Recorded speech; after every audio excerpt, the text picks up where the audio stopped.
देखो छात्रों, विवाह के लिए किसी स्त्री को विवश करना, व्यभिचारित करना या उत्प्रेरित करना सेक्शन 366 के मातहत आता है। सेक्शन 376 और 375 रेप के लिए है, जिसमें सजा के प्रावधान के बारे में हम आप सबको विस्तृत बता चुके हैं। सर, कृपया हमें 120(b) सेक्शन के बारे में बताएंगे? बैठो काजल, तुमने बहुत अच्छा याद दिलाया। अब तक आप लोग सेक्शन 362 और 361 के अपहरण से संबंधित प्रावधान के बारे में जाना। सेक्शन 120(b) भी 2 या 2 से अधिक व्यक्तियों के द्वारा कोई वैध या अवैध कार्य करने या करवाने को आपराधिक षड्यंत्र कहते हैं। ओह, टाइम इज ओवर। कल इसका विस्तृत ब्यौरा बताएंगे।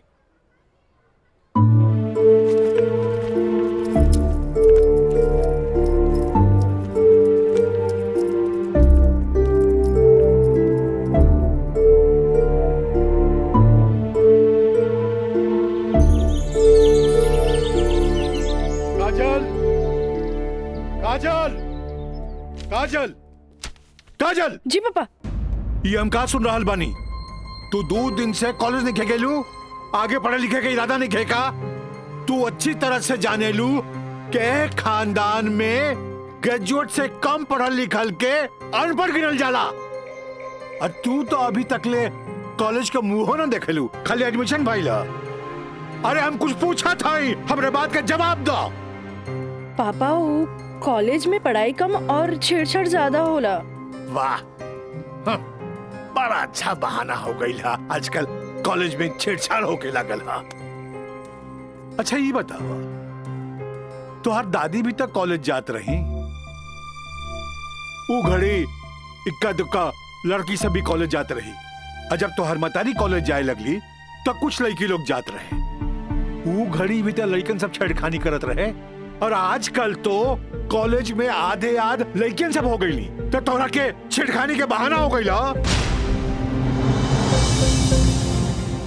कान खोल के सुन ल काजल, हमरा घर में पढ़ाई लिखाई खातिर कौनो बहाना ना चली, बुझलू? काल से तू कॉलेज जाइबू तो कॉलेज जाइबू, समझ लू कि ना? का समझ लू? ठीक बा, ये कि काल से हम कॉलेज जाए। गुड, ठीक है।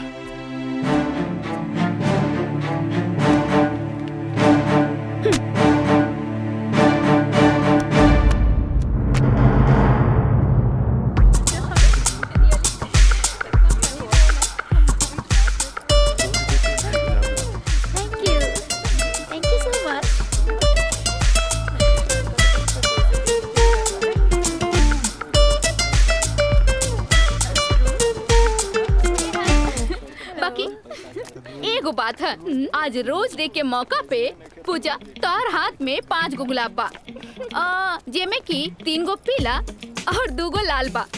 एकर मतलब चार 3 गो दोस्त और 2 गो प्रेमी है। और हमरा देखा, हमार हाथ में तो 1 गो गुलाब है, यानी कि हमरा चाहे वाला भी 1 गो है, जेकरा हमहू चाहिए।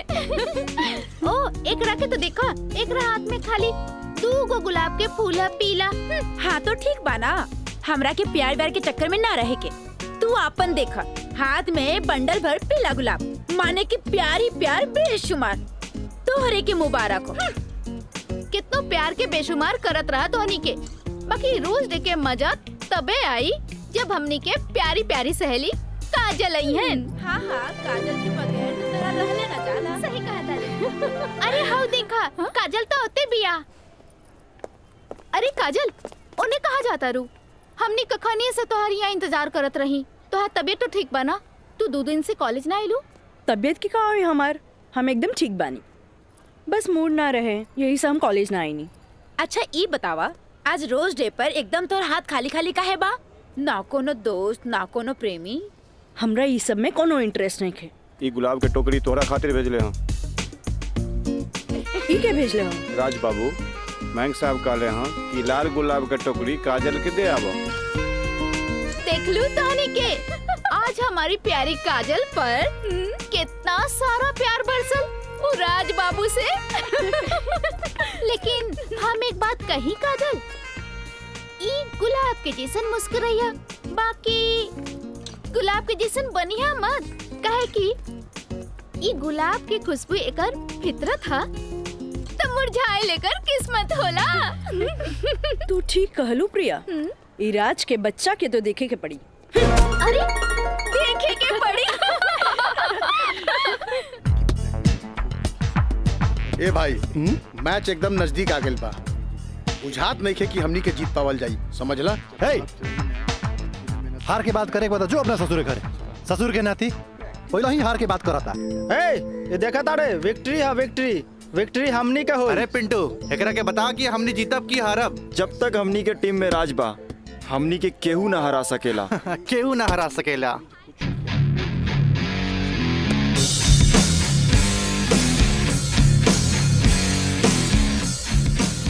मयंक, हाँ राज, जीत केकर होई? जीत तो हार हुई और के कर हुई, जीत सिर्फ फुटबॉल में ही ना, प्यार में भी हुई। यही से एक टुकड़ा गुलाब का फूल भिजवा दे लिया, लेकिन यार गुलाब बहुत महंगा हो गया। अरे 500 रुपया हमारे पॉकेट से लग गई। समझ गई नहीं तोर नौटंकी। इले 1000। पीछे से आवत भी तोहर प्यार और हम चन्नी बाजार। हेलो काजल। हाय, एक सेकंड। चलो लोगिन फैन, मैदाने में अब देखल जाई। हाँ चला चला। राज, तोहरा हम कैसन लड़की दिखत बानी? शरीफ, अच्छी लड़की। गलत, तोहरा जैसन लड़का खातिर हम एक बहुत ही बदमाश लड़की बानी। अच्छा ई बतावा, टोकरी भर फूल भेजे के का मतलब रहे? मतलब ई की दोस्ती और ई प्यार के फूल ह, एकरा मुरझाए मत दिया। ए काजल, अपना दिल में हमेशा दोस्ती और ई प्यार ला जगह बनैले रहिया। ई जन्नत में बनेला, एक एक वो बिखरे मत दिया। रिश्ता जन्नत में बनेला, बिखरे मत दिया। देखा राज, अब तक हम तोहार हर छेड़खानी के नजरअंदाज करत रही, लेकिन अब टोकरी भर गुलाब के फूल भेज के अपन अमेरिकी दोस्त जमावे लगला। तोहरा पता नहीं कि हमार बाबूजी कोर्ट में पेशकार बाड़े और उनका वास्ता रात दिन गुंडा मवाली और पुलिस से होत रहेला, और ई भी जानला वो गुस्सेल भी जरूरत से ज्यादा बाड़े। वो तो हम तारा के देखते बुझ गल रनिया। वो थोड़ा सा हम तारा प्यार मोहब्बत का दिखा देनी, तू तो हमरा के गुंडा मवाली के लाइने में खड़ा कर देलू। देखा, हमरा ना चाहिए ऐसा प्यार व्यार जेकरा खातिर हम अपन सहेली के बीच में मजाक बन जाई। बड़ा खिसियाइल बिया, पट्टे वाला तो नइखे बुझात, पर हमरा भी तो उहे के पटावे में मजा आवेला जो ना पटे वाला होखे। पेशकार साहब। अरे मिथिलेश, बैठा बेटा। Thank you. पेशकार साहब, हाईली फाइल अगला हफ्ता के हर केस के तारीख पूरा ब्यौरा के साथ तैयार कर देनी है। भाई वाह, एगो साइंस के स्टूडेंट होके तू सिविल कोर्ट ज्वाइन कैला, हमार फाइलो तैयार कर देला जी। मिथिलेश, जब से तू यहाँ पर ज्वाइन कैला, हमार कुल काम आसान हो गया। एगो बात कही सर, रउआ अखिलेश आ हम मिथिलेश, राउर काम के तो डंका बजिए रहल बा। अब हमरो तो कुछ सेवा करे दी। जानी ले, एमे हमरे फायदा बा। एगो क्लर्क होके हमरा फ्री में पेशकार के अनुभव मिल रहल बा। आज ही फाइल तैयार करे में तो तोहरा पूरा दिन लग गेल होई। चला, कोनो बात ना, यहाँ से सीधे घर चले के आ खूब बढ़िया नाश्ता करेंगे। आवा। पेशकार साहब, ये हमरो कहे के रहे कि आज रउवे साथे घर चलब। अच्छा।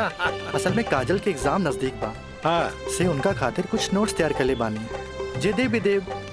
अच्छा अच्छा अच्छा, तो यही से काजल के फोन आए रहे कि आज लिट्टी चोखा बनौले बानी। मिथिलेश बाबू के भी साथे ले ले आई है। ठीक बा, चला चली।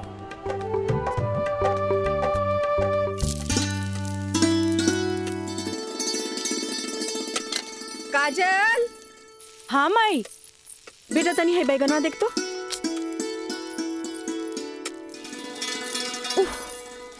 तोर भरता बन जाए ना, तनी दोनों जने के प्लेट में डाल के दिया। ठीक बा माई, तबले हम चाय लेके आवा तनी। ई लिए लिट्टी चोखा।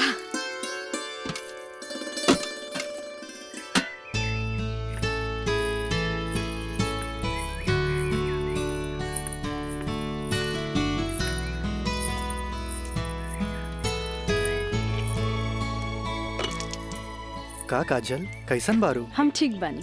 नोट्स लेनी की ना? अरे कैसे ना लेती, तहरा हाथ के पंजाबियन के भी फेल करे वाला बैंगन भरता जी खाए के रहे। ठीक कहला मिथिलेश, अपने काजल के हाथ के बनावल भरता के कारण ही सगरो रिश्तेदार के आवन जावन लागल रहेला जी, वरना ये मोबाइल त रिश्ता नाता के अलगे ही कर देला सर।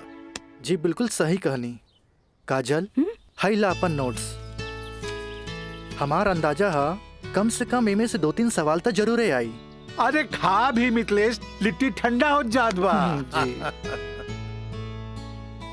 अब ऐसे भी 2 दिन तक लेते ही नोट्स के हाथ लगाए वाला नहीं की, काहे कि 2 दिन के बाद फ्रेंडशिप डे जौन आ रहल बा। हाँ। रउआ का समझा फ्रेंडशिप डे? दे 300 रुपया। 300 रुपया? अरे काजल के फ्रेंडशिप बैंड खरीदे के बा। है, और चढ़ाओ अपना बेटी के माथा पर। है फ्रेंडशिप डे, काहे ना कोनो बड़ी सेठ से बियाह कर ले लो। अरे करम में तो पेशकार लिखल रहे, तका करती है?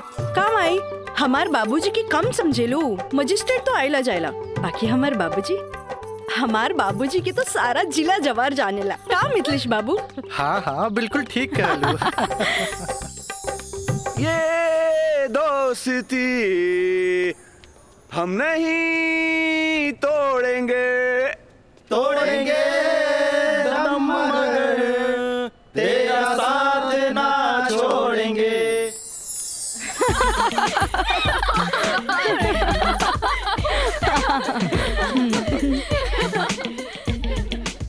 फूल बन के मुस्कुराना भी जिंदगी है, मुस्कुरा के गम भुलाना भी जिंदगी है। क्या बात है। तब मिल मिल के दोस्ती निभाना भी जिंदगी है। अच्छा, हमने के दोस्त तो बरले बानी, बाकी तू कैसन दोस्त की बात कर रहल बाड़ू? ई हमरा समझे में ना आइल। सपना, तू समझ लू का?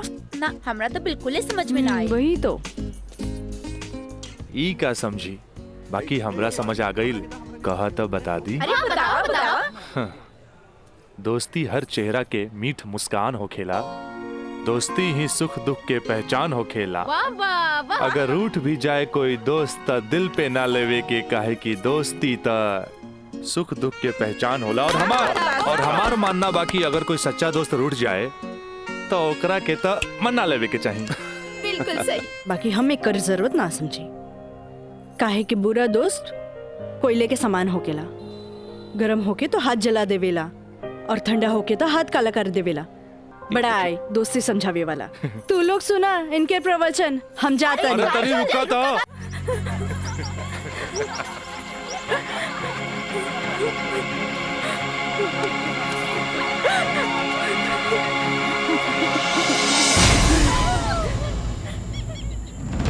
ये काजल, तोरा परेशान होके के जरूरत नहीं खे। खबर भेजवैनी हा, राज आपते हुई। May I coming sir? Yes come in. का बात बस सर, आप हमके बुलाई नहीं हो? हाँ, ई का सुनतानी हम हो, तोरा जैसे स्टूडेंट के वजह से ही कॉलेज के बदनामी हो जाला। को एजुकेशन के मतलब ही ना हा कि कॉलेज में कोई लड़का लड़की के छेड़खानी करे। लेकिन सर, हम कुछ ना सुनने के चाहता नहीं। अब कोई ना कोई स्ट्रिक्ट डिसीजन हमरा लेवे के पड़ी। ठीक बा काजल, तू जा सकेलू। जी सर, थैंक यू।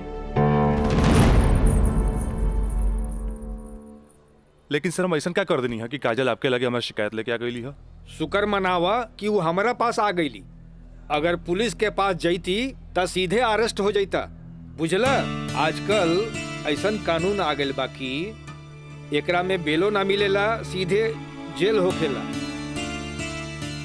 बाकी सर वहाँ और भी तो लड़का लेके रहे। हाँ, अरे ये तो हम कहे के चाहत नहीं तोहरा, और भी लड़की रहे, यह लड़की के छेड़े के का जरूरत रहे? वो पेशकार के बेटी के मामला बढ़ जाई त का होई तोहर बाबूजी के हम काम मुंह दिखाई थी। आइंदा ख्याल रखी है, तू जा सकेला। ठीक बा सर, थैंक यू। मयंक भाई बहुत टाइम लगिल प्रिंसिपल के यहाँ। अरे तो आबते हो यहाँ ना। का बात भइल? बड़ा टाइम लागत दला। कहत रहले हाँ, ऐसन के काहे पटावेला जौन शिकायत लेके आवे, ऐसन के पटावा जौन शिकायत ना करे। तो प्रिंसिपल साहब गलत का कहत बड़ा? पता ना काजल में का देख लेले बड़ा कि वही के पीछे भागा जात बड़ा। तोहनी के ना बुझाई, हमरा ओकरे पटावे में मजा आवेला जौना के पटावल मुश्किल बा।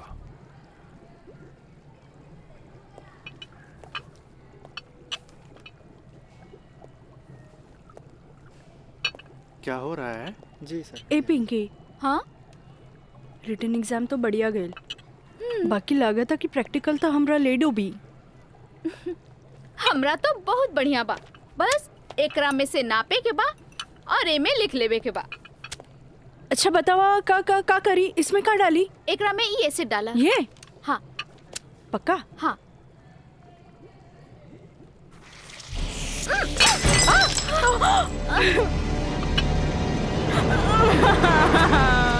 अरे काजल!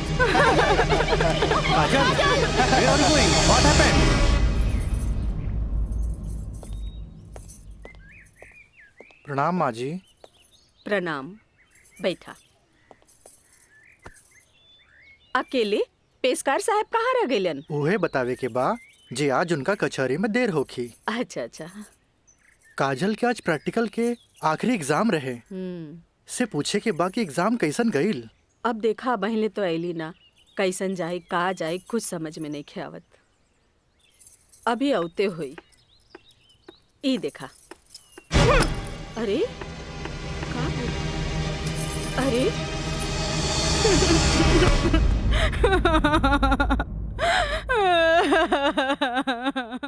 काजल, काजल, ए काजल, का भइल? अरे हमनी के अनदेखी करके यहाँ के रोवे लगलू। अरे का भइल?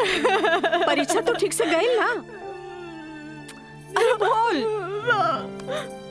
प्रैक्टिकल खराब हो गए, एन वक्त में टेस्ट बुक टूट गए, हम फेल हो जाए माई, हम फेल हो जाए। अरे का काजल, तू तो बड़ा जल्दी निराश हो जानी। अब केमिस्ट्री थ्योरी में जहाँ तक हमनी सोचले रहनी, कम से कम तोहरा के 40 मार्क्स तो मिलबे करी। अब प्रैक्टिकल में मार्क्स नहीं हो मिली तब पास होके से के रोकी?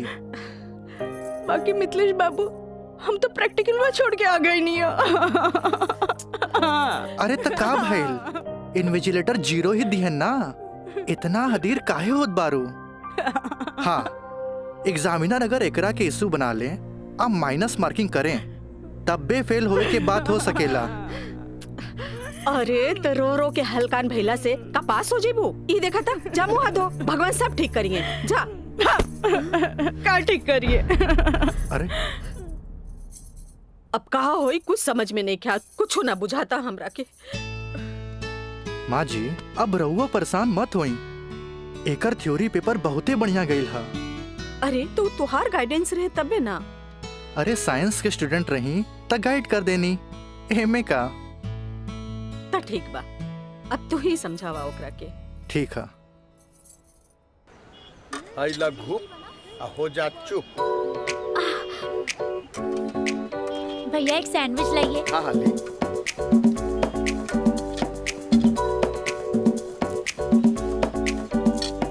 मुझे भी तो दो, और तीखा बा।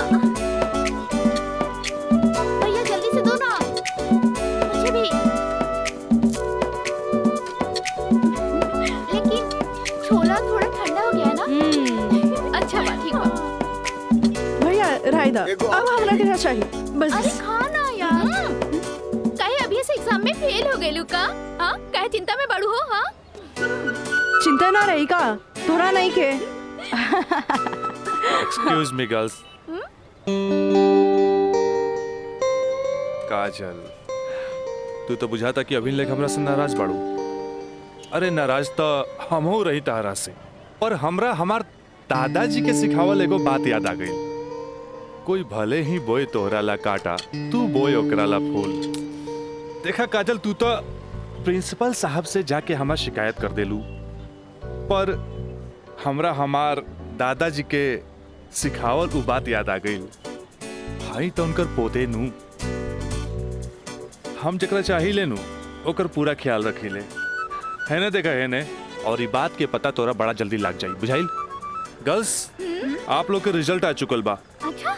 और ये क्लासरूम में आप लोग का रिपोर्ट कार्ड बांट रहल बा। जाई? चल चल जल्दी चला। अरे जल्दी चला। एक काजल, कांग्रेचुलेशन, आपके केमिस्ट्री के प्रैक्टिकल में 20 में 20 मार्क्स मिलल है। Mister Raj, for your kind information, हम केमिस्ट्री प्रैक्टिकल एग्जाम ही छोड़ देनी है। ऐसे अपन कांग्रेचुलेशन अपने पास रखी। हाँ। Roll number 31। यस सर।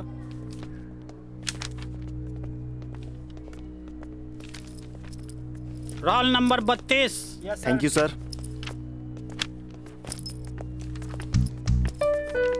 Roll number 33। यस सर। Roll number 34। यस सर। Roll number 35।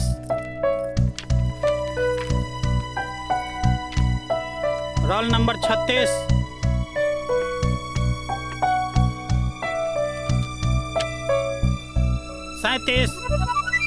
Roll number 38।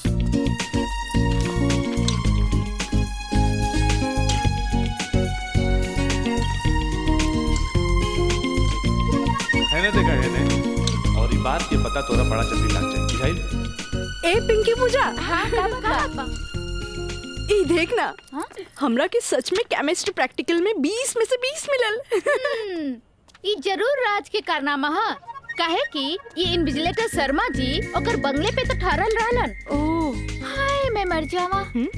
अगर तोहरा जगह पे हम रहती ना तो राजा के तो रानी बन जाती। जा बन जा। तारा के देख के ना एगो बात याद आ गई। इया कहे धिया धिया, धिया कहे चिया चिया। एक हुआ जौन तारा पे जान छिड़केला और एगो तू हा जौन एकरा के ठेंगा दिखावत थिया। अच्छा चला चला, हम तो परीक्षा में पास हो गए नी, ये हमरा खातिर बहुत बड़ा बात बा। पापा देखिए तो बहुत खुश हो जाइए। हाँ चला चला चला।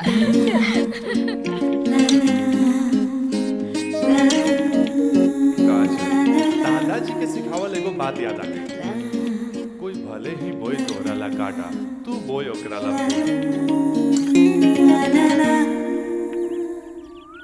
ई ले, अरे भाई अपोजिट टीम आ गई बा, हमनी के का होई? अरे आ गेल त का भइल हो? अभी तो टाइम बानू मैच में। टाइम बा त का एहिजे बैठ के टाइम पास करबा? ए जब हमनी के मैदान में जाएम नु तो देख के थर्रा जाइलो, ठीक बा? अब चला जौन होई तो मैदान में देखल जाई, उहे देखल जाई। चलो राज भाई बॉल दे। तोनी के इतना हड़बड़ी बना तब बड़ा सन हम आवाता नहीं। चलो लोग चलो आवा।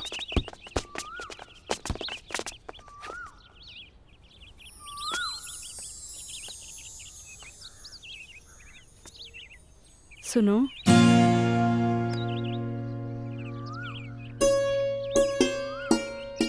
सॉरी राज, हम तोहरा के गलत समझने, लेकिन तू तो सच में दिल के राजा बाड़ा। और तू ये राजा के दिल के रानी। ए काजल, हम तारा के बहुत चाहेनी। Thanks for chemistry practical marks. WhatsApp number मिली का? व्हाट्सएप? हाँ ठीक बा, ले ली। 8291 71 7752। 8291717752।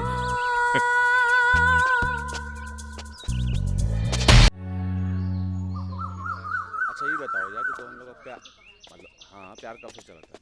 काजल बताओ ना। बाय।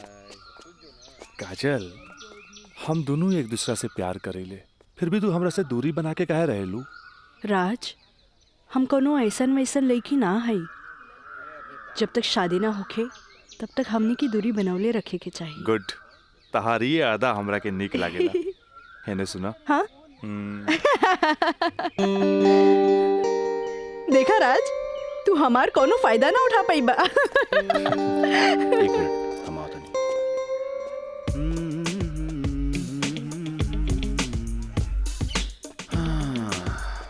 राज, यार एगो बात बताई। काजल अब यार हमरा के भी अच्छा लगे यार। हम एगो बात बताई। तू हंसुआ के बिया में खुरपी नियन गीत मत गो। वो तो और भाभी लागी। का लागी? भाभी। चल।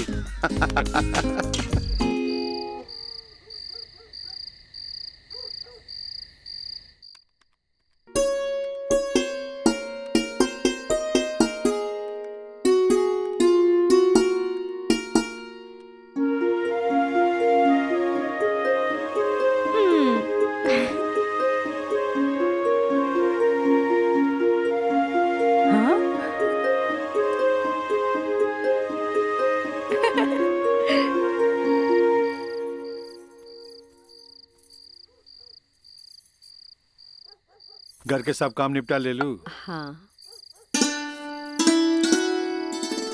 ब्लड प्रेशर के ई लोसर एज खात खात रउआ के सालन बीत गए। अरे एक बेर डॉक्टर से पूछ लेती कहीं गोलियां तो ना चेंज करे के बा। एकर साइड इफेक्ट भी होला।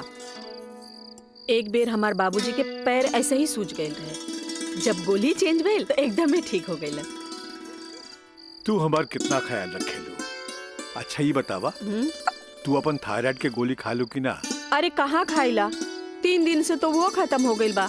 का गोली खत्म हो गई? तू हमरा का बतैलू ना कि गोली खत्म हो गई। तो अरे तू मरबू, तू एक दिन जरूर मरबू। फिर हमरा से ये ना कहिया कि हमार ख्याल ना रख ले। अरे जब मरिए जाए तो कहा बोलब। तब तू का चाहेलू, हम जिए थे जी मर जाएं? हैं? तो हैला, आज के बाद हम हो दवाई ना खाई। राउर पारा चढ़ गई। हाँ? तलवा के लहर माथा पर चढ़ गई। अरे तलवा के लहर माथा पर ना चढ़ी तो क्या हुई? तू दवाई ना खाइबू तब बिस्तर पकड़बू। फिर घर के चूल्हा चौका घर बाहर के देखी? अरे हमरा तो कचहरी के काम से फुर्सते ना मिलेला। फिर बैठ के तुम्हारी सेवा के करी? अरे के करे कहा था सेवा? मत करब, मरे दे, मत ले बापन कचहरी से छुट्टी।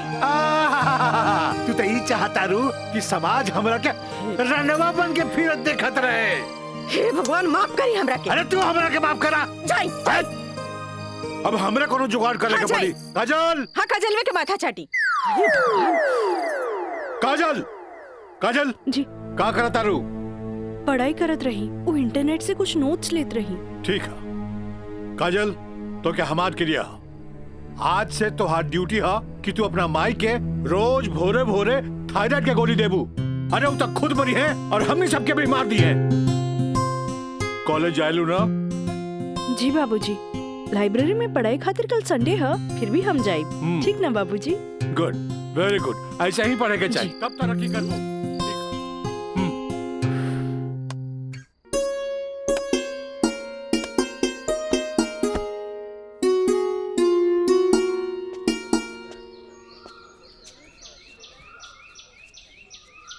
काजल।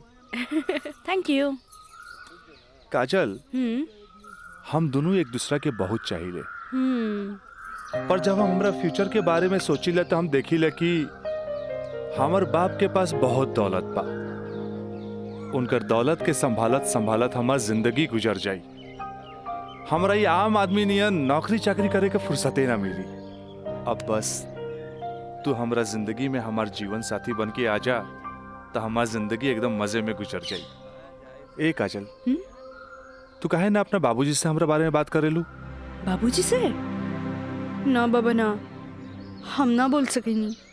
हमार बाबूजी बहुत गुस्सेल बाड़न। वाह भाई वाह, एक लौता बेटी भैला के बाद भी तू अपना बाबूजी से बात न करबू काहे कि बहुत गुस्सेल बाड़े। और एक लौता बेटा भैला के बाद भी हम अपना बाबूजी से बात ना करब काहे कि बहुत पैसा वाला बाड़े। ऐसा में तो हमनी के सपना धरल के धरल रह जाई। काजल, काहे ना हमनी के भाग के शादी कर ले जाओ? बिना बतैले भाग के शादी कैसे कर सकेनी? हाँ काजल, हफ्ता भर के तो बात रही। हमनी के भाग के कहीं भी शादी कर लेल जाए और ओकरा बाद अपना अपना बाबूजी के बता देहल जाई। सोचत का बाड़ू तारा से ऊंच कूल और धनाट घर के हई। जब तू अपना बाबूजी के बतैबू नु तो ना कर पाइए। और हमहू जब हमरा बाप के बताएब कि हम भाग के शादी कर लेले बानी, तो नाहियो चाहते हुए भी तहरा के अपना बहू के रूप में अपना ली है।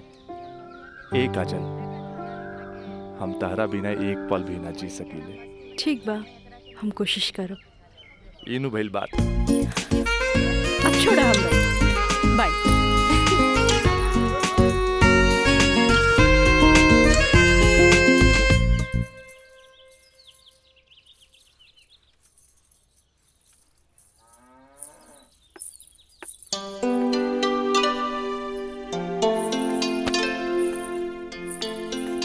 काम आई तोहरा से आराम नहीं के होत का? जब देखा काम का सिर्फ काम ही करबू।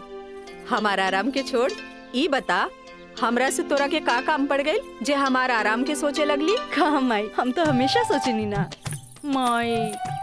कॉलेज से एक हफ्ता एक्सकर्शन खातिर हमनी के हजारीबाग जाए के बा। हम डैडी से ये बात नहीं के बोल सकत, परमिशन दिला दे ना माई प्लीज। हमरा के मजौवा के समझ ले ली का? हाँ, अरे हमहू ग्रेजुएट बानी। ई होली में तोरा के कौन कॉलेज लेके जाता? वो होली तो मार्च में पड़ी, अभी तो फरवरी चल रहा बा। एक के हफ्ता की तो बात बा माई, प्लीज माई प्लीज। अच्छा, तोर बाबूजी आज ऑफिस नहीं खे गइलन, मिथिलेश के संगे बैठल बाड़े। कौनो शादी में जाए के बा, चल कोशिश करत आनी। थैंक यू माई। मिथिलेश, ऊ कहल जाला ना कि हाकिम के अगाड़ी या घोड़ा के पिछाड़ी ना रहे के चाहिए हैं? मजिस्ट्रेट साहब के इकलौती बेटी के बियाह, यही से हम खुद चलता नहीं तो हम न्योता तोहरे हाथे भिजवा देती। अरे रउआ चलती तो उनको भी खुशी होत। हाँ, ए जी। लेकिन हाँ? ई का कहतिया? का कहतिया? अरे कॉलेज टूर पे एक हफ्ता खातिर हजारीबाग जाए चाहतिया। ये एजुकेशनल टूर आके पिकनिक? एजुकेशनल टूर बोली ना। ये तो निम्मन बात हो सर। स्टूडेंट्स के बाहरी दुनिया देखल उतने जरूरी है जितना विषय के ज्ञान। ठीक है, एजुकेशनल टूर होता मैं अलाउ करता नहीं, बाकी नो मटर गस्ती, ओनली पढ़ाई। जी पापा। ये बतावा ये सब में कितना खर्चा आई? 2-3 हजार पापा। तू हमारे से 5,000 ले ला, ठीक है? थैंक यू पापा। चलो तू हमरा के दिखावा कि वो न्योता के कागज तैयारी कर ले बाड़ू। चलो मिथिलेश, हम आवत हैं, बैठो। जी सर जी। Thank you so much Mithilesh बाबू, अगर रउआ ना बोलती तो ये हरगिज ना मानतन। अरे वो तो हम तुहार मुंह देख के साथ दे देनी। जा मजा करा। कैसन लागल? वाह, सो ब्यूटीफुल। ये कहाँ लेके आ गई ला? पहले चला था तब ना पता लगी। उतरा।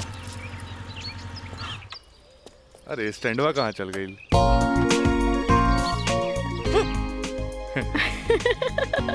बड़ा धांसू सजीले बा। हाँ। चला चली। आता दा। कहाँ जाए के है? इधर। हाँ, इधर। जगह तो बड़ा झकास बा। क्या यार राज, कब से हम तुम्हारे इंतजार करत बनी, इतना लेट कर दे तू? मयंक, राज, मयंक यहाँ? हाँ, एकरा पहले भेज देनी। इस सारा जे तामझाम बा, इस सब के अरेंजमेंट के करी।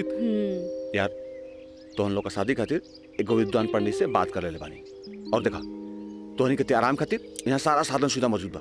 और हाँ, हनीमून खातिर स्वीट रूम भी बुक कर ले बानी। और देखा अब हम निकलता नहीं, कहे कि हमारा के मंदिर जाके बा, और मंदिर जाके पूरा शादी का सामग्री लेके आके बा। बाप रे, इतना सब तैयारी। अरे शादी की करबा, हमार दोस्त राज का शादी बा। गलत बात। शादी होता हमार सपना के शहजादी काजल के राज के साथ। अच्छा देखा यार, जो तो पैसा दिला सब पैसा खत्म हो गई कुल ताम झाम में। ऐसा करा कि तू 25,000 रुपया और दे दा, क्या है कि बहुत सारा काम बाकी बाबी। पैसा के कौन बात भाई, ये ले। अगर बाबूजी अगर ये शादी करते नु तो लाख के खर्चा लाखों में चल जाई। दोस्त महिम रिश्तेदार पूरा शहर के बुलाते। और वैसे भी तो बाबूजी जब रिसेप्शन पार्टी दी है तो जाई खर्चा बढ़ी। अच्छा हम निकल रहे हैं, बहुत सारा काम बाकी बा। ठीक बा, तू लोग आराम कर। चलो बाय बाय बाय। तो काजल अब तक गला लगईबू नु यहाँ तो यहाँ के जाना था हमनी के। ओ Raj, I love you. I love you too. जुबान निकालिए। बंद कीजिए, ठीक है।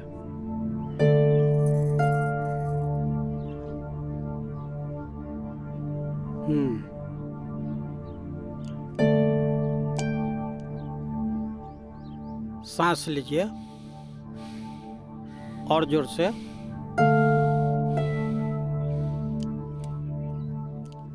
घबराए के कोई बात नहीं है। ऊपर के बीपी थोड़ा बढ़ गई है। अच्छा। से लागता कि काम के प्रेशर ज्यादा बा। जी नया मजिस्ट्रेट आइले हाँ से कुछ ज्यादा ही फाइल इनके हवाले कर देले हाँ। ठीक है, ठीक हो जाई। अभी आंख लगल बा, सोए दिन का के। और हाँ, पानी पियावल करी, काहे कि पानी पियला से पेशाब यानी यूरिन पास हुई तो रिलैक्स हुई है। जी जी बाकी दवा वही चली। जी डॉक्टर साहब। जी डॉक्टर साहब हाईली अपन फीस ई का करतानी, जे आदमी पेशकारी में हमरा से कहियो फीस ना ले ले, उनका से हम फीस ली रह दी। डॉक्टर साहब थैंक यू, थैंक यू। प्रणाम डॉक्टर साहब।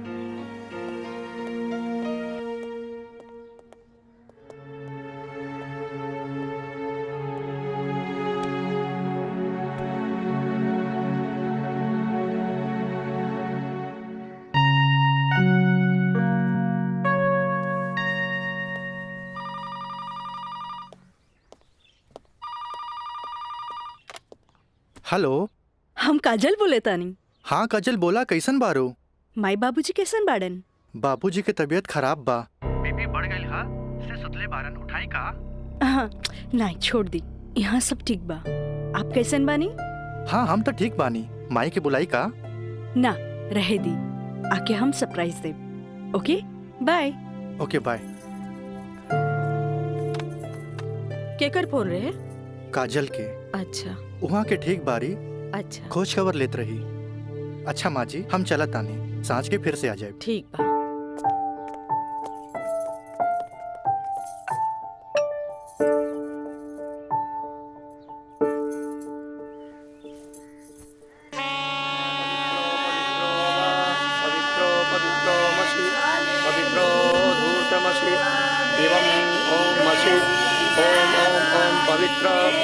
पवित्राः केशवाय माधवाय सर्वेश्वराय अपितु स्वाहा तत्पुरुषाय स्वाहा।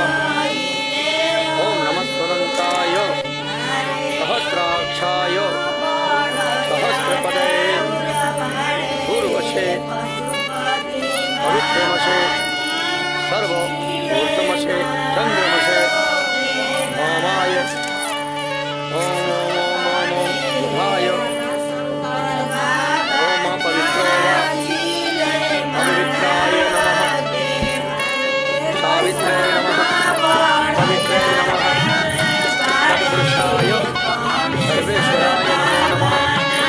ऊर्ध्वमशे पवित्रमशे सर्वमशे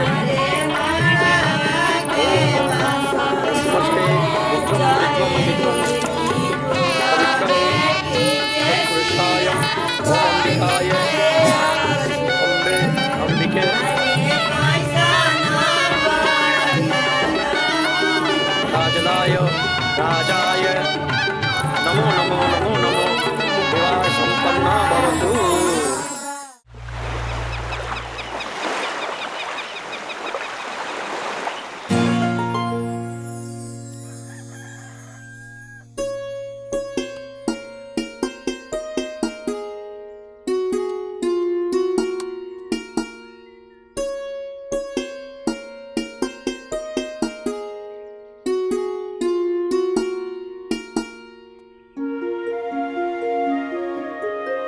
काजल, काजल,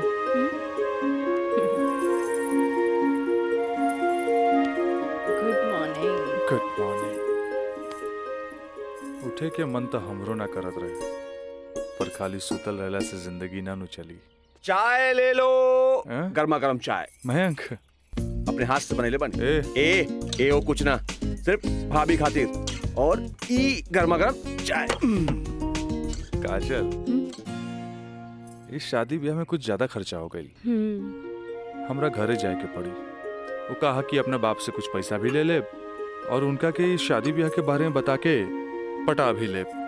आखिर तहरा के ले जाके उनका आशीर्वाद भी तो दिलावे के बा। लेकिन तबले हम कहाँ रहब? अरे यहाँ रहबू। तहारी देवर बानू मयंक। हाँ? का मयंक भाभी का ख्याल रखबे ना? बिल्कुल बिल्कुल ख्याल रखब। ये ले पैसा। अरे और वाह। यहाँ के सब बिल उल चुका दिए। बिल्कुल भाभी टेंशन नहीं लगा, कोनो जरूरत नहीं के। हम बगल वाला कमरा में बाड़ी। और हाँ तू चाय पी के फटाफट फ्रेश हो जा और जन खाए पिए गई ऑर्डर दे दिया। ठीक बा। और हम रात के छोड़ के यूं आवता नहीं। तू चल, हम आवता नहीं। चल। ए काजल, अरे हैने आवा। कल साझे लिख के तो बात बा, हम यूं गई नहीं यूं आई नहीं। और वैसे भी अब तहरा बिना हमार मन कहा लागी। अब जाई भी और जल्दी आई। ठीक बा।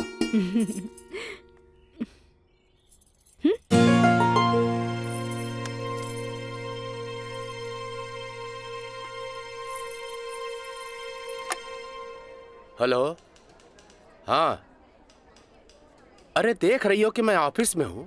कितना काम पड़ा है, कितनी फाइलें पड़ी हैं, और तुम हो कि ये ले आइएगा वो ले आइएगा। हद कर दिया तुमने यार। मैं कम इन सर? कम इन। अखिलेश बाबू कैसन बाड़न? जी बीपी तो कंट्रोल में है। बुखार के वजह से थोड़ा कमजोरी आ गई है। यही से शुक्रवार तक की छुट्टी के अर्जी दे ले हैं। कोनो बात नहीं के। दिन रात काम करे वाला आदमी के अरे थोड़ा बहुत आराम तो चाहिए ना। जी। कह दिया ऑफिस के चिंता न करे। जी। जब वो ठीक हो जावे तबे ऑफिस आवे। ला एकरा के फाइल में लगवा दे। थैंक यू सर।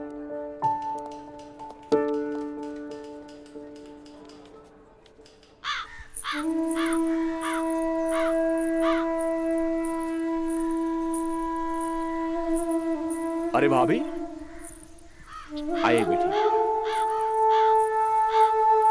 भाभी क्या बात बा? बड़ा परेशान लागत बानी। हम राज के फोन लगा लगा के थक गए नहीं। कभी डेड टोन में लेता तो कभी आउट ऑफ कवरेज एरिया। तोरा पास उनकर कोनो लैंडलाइन नंबर बा? ना भाभी, और हम उनका दोनों नंबर पे फोन लगा के थक के हार के बैठ गई। हैरानी की बात तो ये बाकी कि गैला के बाद ना कोनो खबर, ना कोनो कॉल, ना कोनो मैसेज। भाभी तू टेंशन मत ले।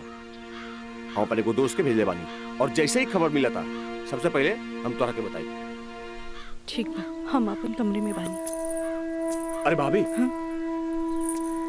घबराए कोनो बात नहीं की, हम बानी ना।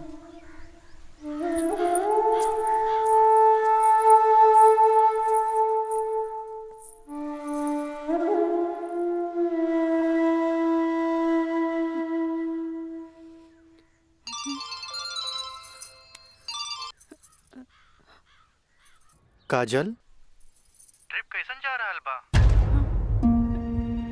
ट्रिप ठीक बा। का बात बा? तोहार आवाज में खनक नहीं खे? नहीं, ऐसा कोनो बात नहीं खे। हमार मतलब सब ठीक बा।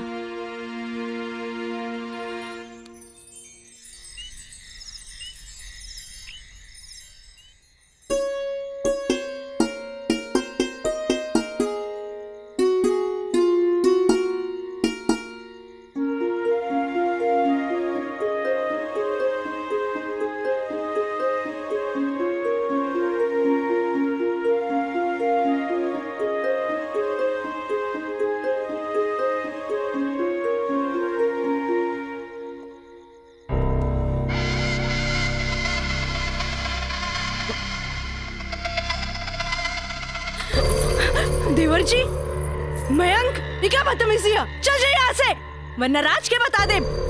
किसे? राज से?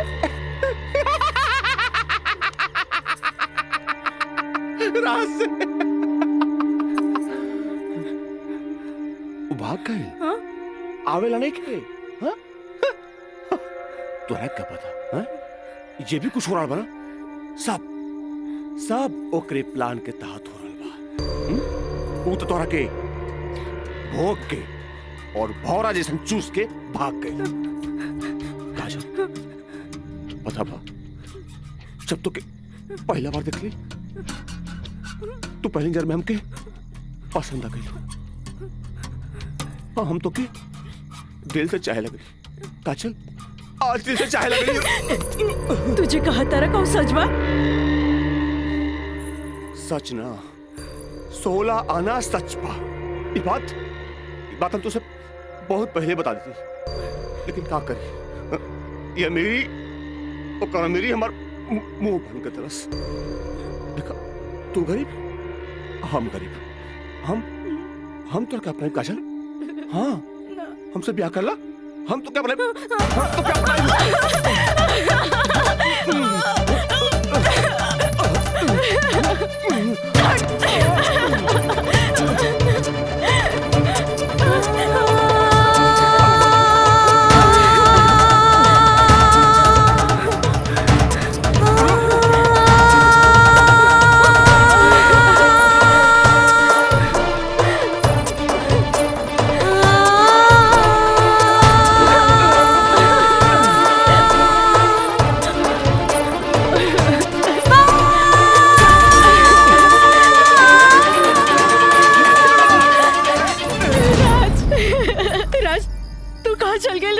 छोड़ के महंग तो और काजल के बर्बाद करेंगे चाहत रहे। तू बोलत काहे नहीं कि राज बोली ना।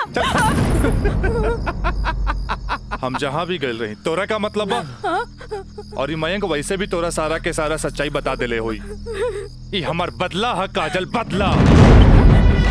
प्रिंसिपल से शिकायत करके ते हमरा के पुलिस और कानून के धमकी तो दिला देले रहलिस, पर अब ब्याहता बन के सुहागरात बनेले बाड़ी। एकरा के छेड़खानी और रेप के नाम तो नानू दे सकेली। भाभी देख ले हम कितना गला फाड़ के चिल्लाता ली, गला फाड़ के चिल्लाता ली। भाभी हमसे ब्याह कर ला, हम तो जिंदगी भर साथ निभाए, लेकिन ना तो हार तो खोपड़िया में औते ना रहल। देख ला, ठीक है ही तो कहा था ही। हाँ? एका चल तू मयंक से ब्याह कर ले, ऐसे भी एकरा हमार जूठन खाए की आदत बा। तू अब बस हमारे को जूठन बारू, जूठन जूठन।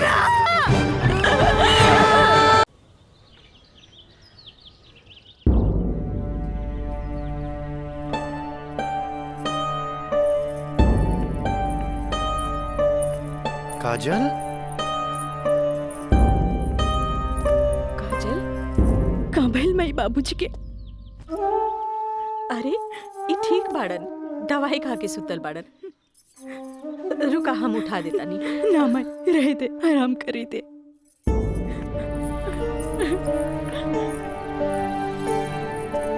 काजल का भइल सर? सर का भइल?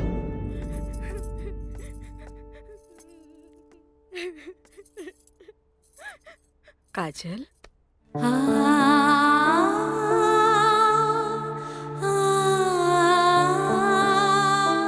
अरे इतना रोवे की कोनो जरूरत नहीं है बेटी।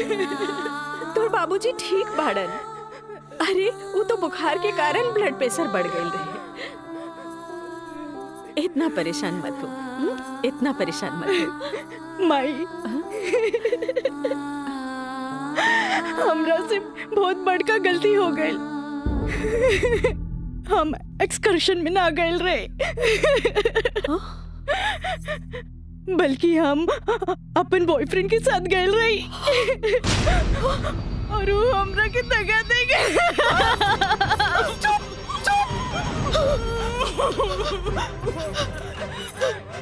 सच सच बता, सच सच बता। कहाँ भाई? तू ठीक तो बाड़ी ना? तू ठीक तो बाड़ी ना? हम ठीक तो ना बानी माई। माई तू हमरा के एक वचन दे कि तू हमरा से दोबारा कुछ ना पूछबे।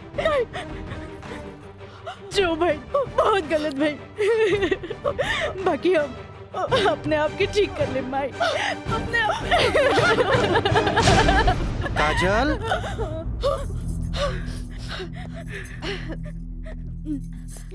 काजल, बाबूजी तोरा के बुलावा तारे। चला।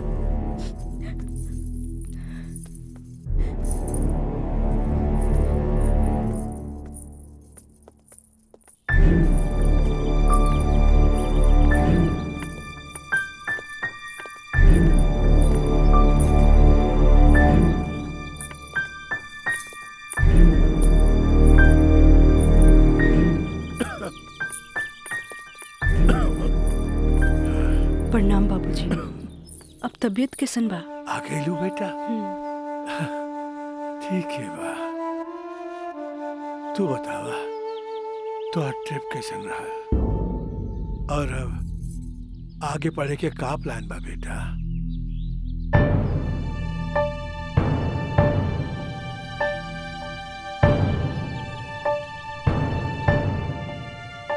बतैलू ना बेटा। पापा हम वो साइंस ना पढ़ के लॉ पढ़े के चाहता नहीं। तो ओकरा में का बात है बेटा? विषय कोनो खराब ना होखेला, पर जरूरत है तो ओकरा में अच्छा करे के। अगर तू लॉ ज्वाइन करे के चाहता रहो तो लॉ ज्वाइन कर ला।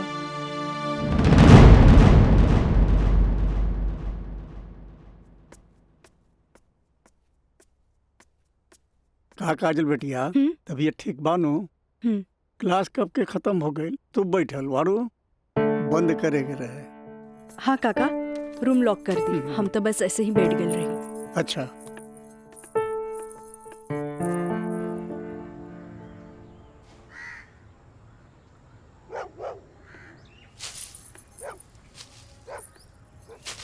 काका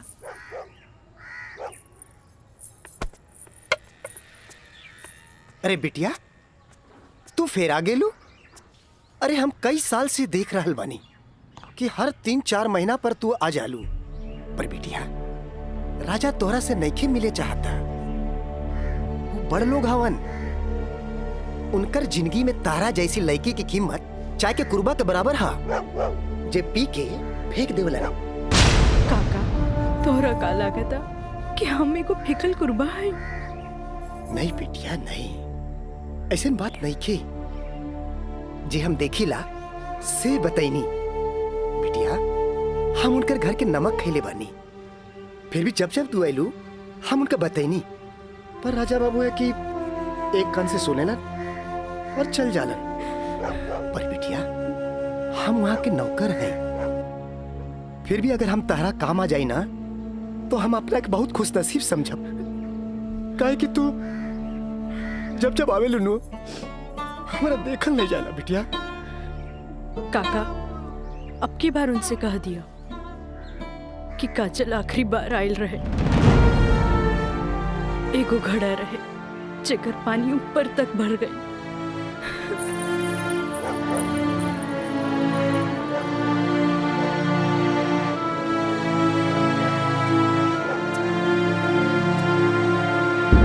मैडम जी ये कुछ बिल है, कारपेंटर बिल है, ये टेलीफोन बिल है और ये लाइट बिल है और कुछ वगैरह वगैरह काफी बिल है, आप देख लीजिए। माँ ये मैनेजर साहब तारा के महीना भर के बिल और खर्चा के हिसाब दे देले। अब तू उठबू, उठ के जईबू, अलमीरा खोलबू, चेक निकलबू, फेन आके बैठबू, तब साइन करबू। हमरा माई के कितना काम करे के पड़ी। यही ला हम सोचने की काहे ना चेकबुक वाले के हम ही आ जाई। नीमन कैला।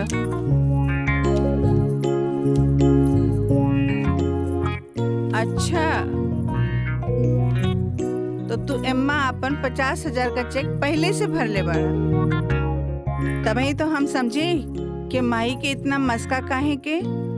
माई अब तू ही बताओ कि इतना अमीर बाप के लड़का हई तो दोस्त महीन के टाइम टू टाइम पे पार्टी तो देहे क्यों पड़ी ना? देव तो हमरा बाप के ना कट जाए की ना? का मैंने सब बिल्कुल राजा बाबू। जी ले अपन बाप का ना कोच कर। इनु भइल हमरा दुनिया के सबसे बेस्ट माई वाला बात।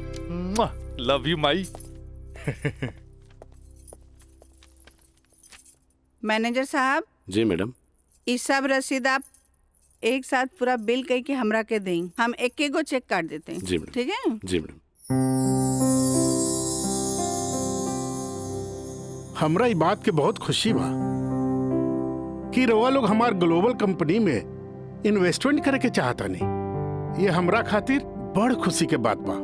बाकी हमरा भी कुछ देखे के चाहिए ना कि हम दिन दुगना रात चौगुना करके रउआ लोग के पैसा लौटा दे ताकि मार्केट में हमार साख बनल रहे।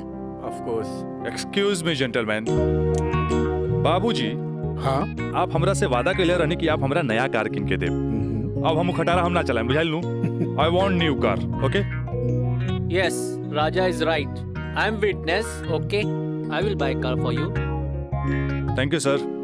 हम चला तनी बाबूजी। तो ठीक बा, रउए कार खरीदा दे, बाकी राउर कार की खर्चा कंपनी के इन्वेस्टमेंट पे दिखावल जाई। Okay, thanks. जेपी साहब, आपका बेटा तो हीरो लगता है। आखिर बेटा के करा हमरे नु, अरे यही तो उम्र में ऐश करे के।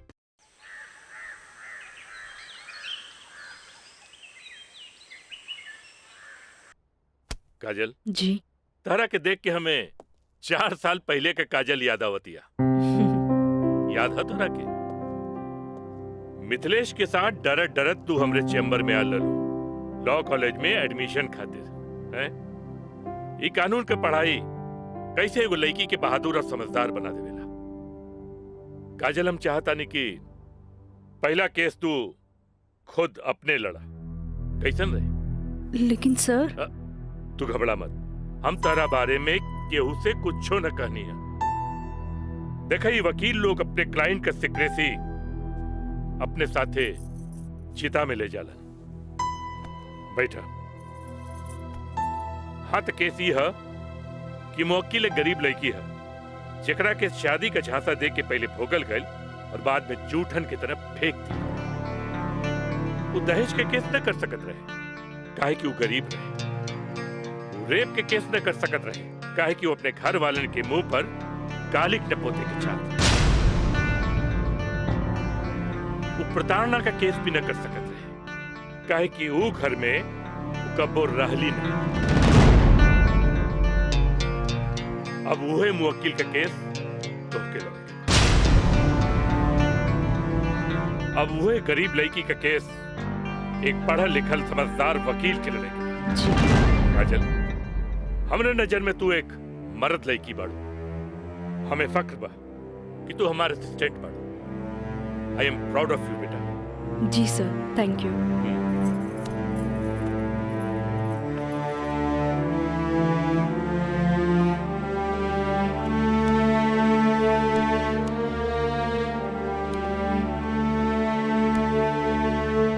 बाबूजी,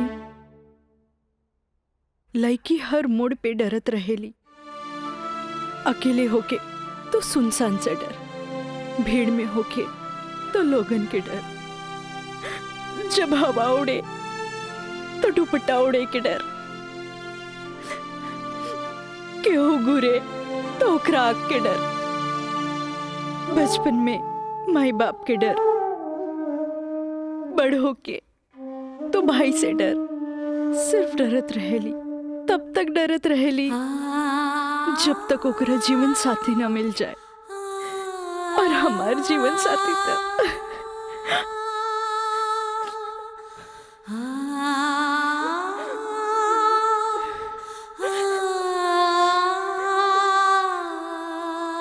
बाबूजी,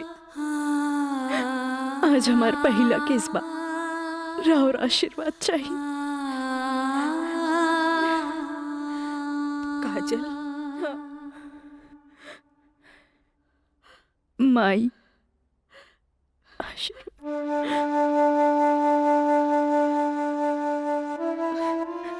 तोरा के वचन तो हम दे चुकल बानी, कुछ ना पूछेगे।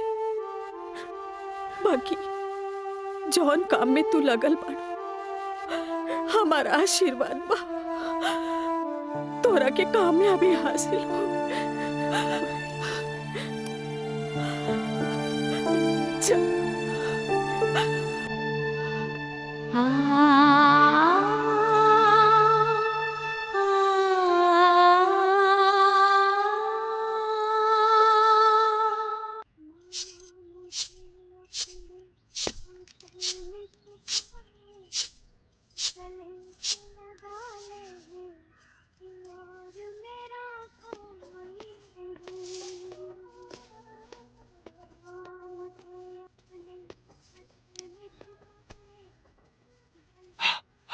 माई हमरा के 7,000 रुपया चाहिए नौकरी का फार्म भरे के बाद। का है वो तो हाथ दोस्त राजा वो ना करेगा तोरी मदद। भाई अब हमारा के केहू को मदद की जरूरत नहीं है, खुद नौकरी करे के बा, कमाए के बा, कुछ बने के बा। यही तो हम कहा था नहीं, उम्मीद हो चलल नौकरी ना करबे तो कौन बाप अपन छोकरी तोरा से ब्याही। हमरा का हमार जिंदगी के का आज है कल ना रहे फिर। बहुत हो गया भाई, चल पैसा दे पैसा। तोरा से मुंह लगाए बेकार है। पैसा पैसा पैसा। हाँ हाँ दे। देता नहीं।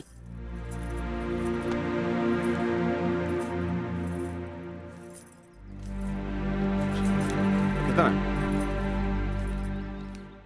हम गिन ले ली, दे 500 और दे। ना नहीं 500 और दे। का है 3,500 चाहिए। देनी ना। चल अब ठीक काहे मांगता रे? चल जा पैसा चाहिए। एक बात कही, तू दुनिया का सबसे अच्छा माई है। चल मैं चलता रही।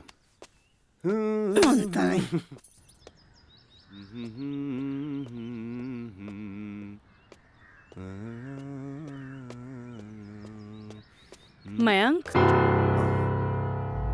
काजल तू इतना दिन बाद यहाँ? हमरा तोरा से कुछ बात करे के बा। चलो घर बैठा। यहाँ ना, चलो कॉफी डे में बैठल जाए। Coffee day? अरे सोचा मत, हम पियाई कॉफी तोरा। चल ठीक। चलो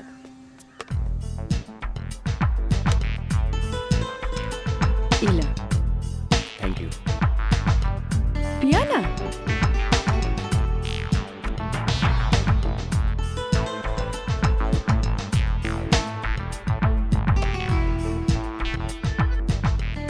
काजल आज तोरा के यहाँ देख के बहुत अच्छा लगा था। और एक बार बताई, पिछले 4 साल में कौनो ऐसा दिन ना गुजरल, कौनो ऐसा पल ना गुजरल जिसमें तो के याद ना के लोग।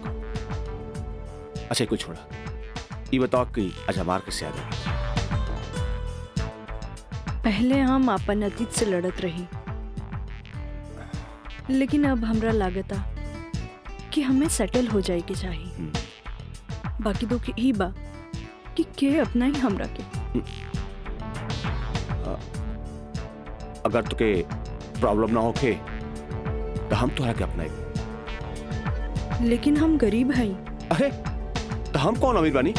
हम तो गरीब बानी। हम और तू चाहिए तो अमीर हो सकत हैं। वो कैसे? हमार साथ दे के। जिंदगी भर साथ दे। ऐसे ना, प्रॉमिस करा। प्रॉमिस। चला। चला। हाँ।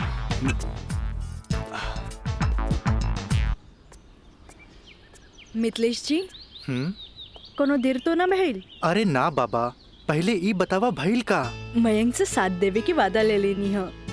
अब तू अपन मिशन में कामयाब जरूर हो जाएगी। आगे देखी, लेट्स गो। सुनी, एगो बात कही, सब कुछ जलना के बाद भी आप हमें हेल्प करत हैं, ऐसे हम कबो ना भूल सके। पहले तो ना, पर अब सोचे लगनी है कि जिंदगी के हर लम्हा में आपके जरूरत पड़ी। चल आप चली, तोरा घरे छोड़ दी।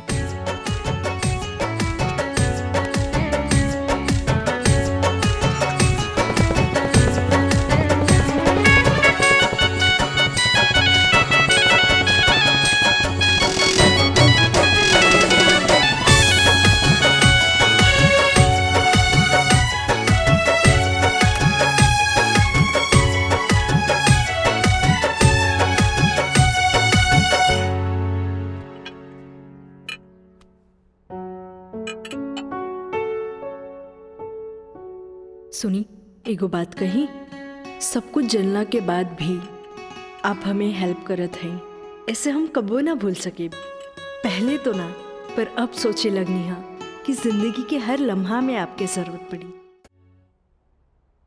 खाना लगा दी? ना भोला, आज तक ऐसा ही पेट भरल है। आज ना खाई बपने ना। ठीक बा।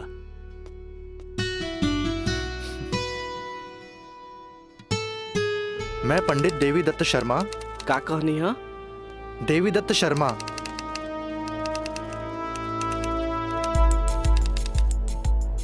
सत्रह मई के भाईल। अच्छा भैया तनी जल्दी करी, देर होता। दीही।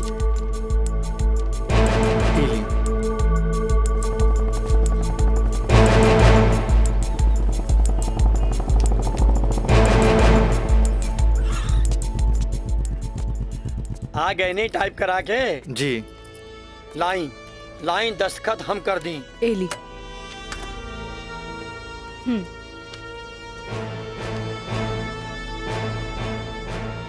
जय गणेश। ई कामता हो गई। अब बैंक के दस्तखत लेवे के पड़ी। वो आप हमरा पे छोड़ दी, वो हम ले ले। ठीक है।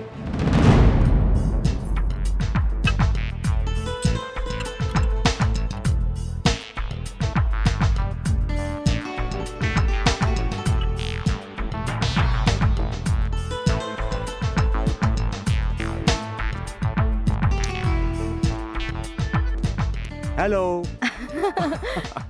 हाय। सॉरी यार, आवे में थोड़ा लेट हो गया। अच्छा यही देखा, हम तोरा खातिर काले कैल बने। अच्छा पहले चाय पिया। इला।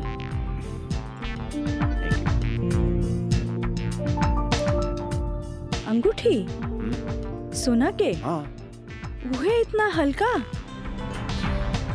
मन तरह के हीरा के लेके आई थी, लेकिन का करी, पैसा का तंगी।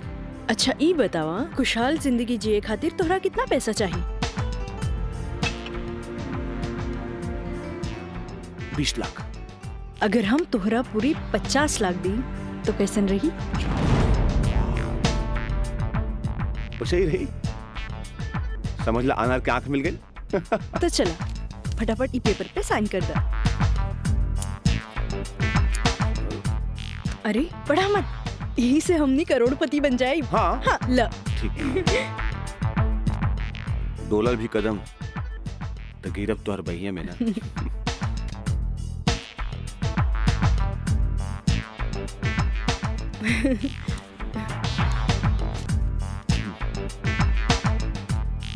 आज से हमनी का नया जिंदगी का शुरुआत। रोमांटिक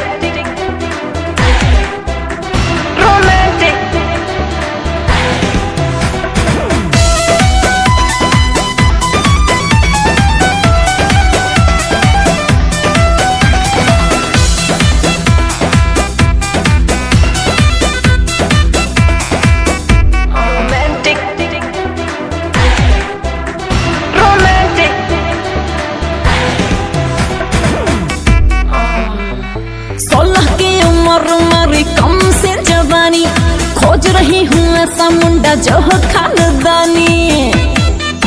हाँ 16 की उम्र मेरी कम से जवानी, खोज रही हूँ ऐसा मुंडा जो हो खानदानी। इंग्लिश नहीं चलेगा, ना चलेगा हॉटी, तो कैसा चलेगा? रोमांटिक रोमांटिक रोमांटिक रोमांटिक मर्द से करूंगी मैं शादी, तभी तो साले साले बढ़ेगा आबादी। रोमांटिक मर्द से करूंगी मैं शादी। मीना, मंजू, रेखा, कस्तूरी के डांस देख के कुछ समझ में आयल? अरे सरकार के देख के बाजार बदल जाला, बाजार के देख के साहूकार बदल जाला, आ घोड़ा के देख के सवार बदल जाला, शिकारी के देख के शिकार बदल जाला। ऐसे ही मेहमानों के बदले पे सत्कार कभी बदल देवे के चाहिए। अरे पहले के जमाना कुछ और रहे कि मर्द नाजो आदा पर लुट जात रहे, लेकिन अब जमाना बदल चुकल बा। आज के जमाना के मर्द सबके कमर तोड़ नाच पसंद आवेला। जितने कमर हिलेबू और सीना झटकईबू, मर्द उतने जल्द तोहार दीवाना हो जाए। दिखाओ करके। अरे ऐसे ना, ये देखो। कस्तूरी बाई, कस्तूरी बाई। चाहे नसीब, चाहे नसीब। तक लिया। बहुत दिन बाद तशरीफ लनी राजा बाबू। भला ऐसे भी केहू केकरो भूल जाला। आए बैठ।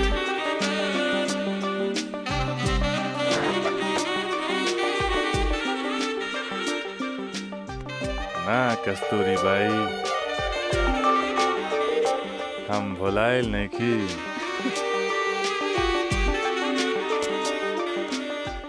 वो तो बस हमार शादी होके वाला बा, ओकरे तैयारी खातिर हम अपना माई के संगे खरीदारी में बिजी रही। फुर्सत पाते तहरा लगे आ गई नहीं। अच्छा एगो बात बतावा, कौनो बेहतरीन डांसर बा हमरा बियाह में नाचे खातिर? बानू एगो नया परिंदा बा। हाँ। मंजू, राजा बाबू का उहाँ ले जा जहाँ आज निराली का प्रोग्राम होता। आई जाए।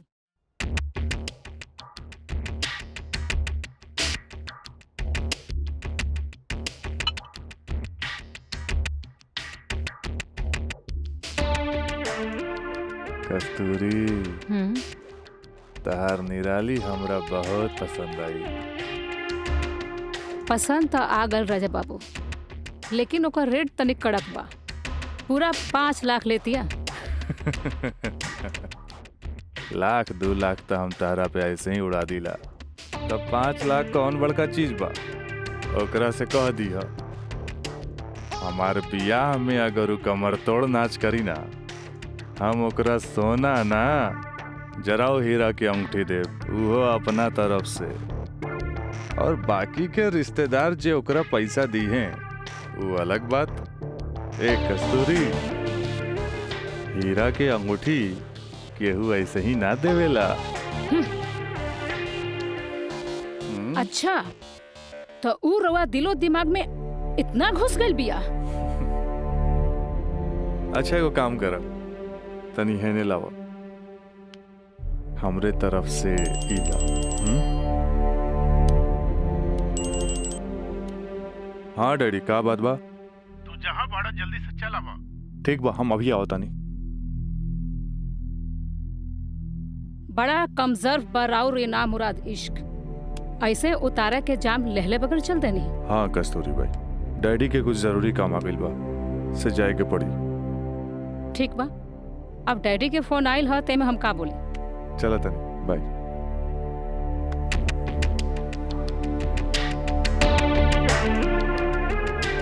हीरा के अंगूठी तो दे गई, लेकिन तेरा दिल में गड़ल निराली के तीर निकाले के पड़ी।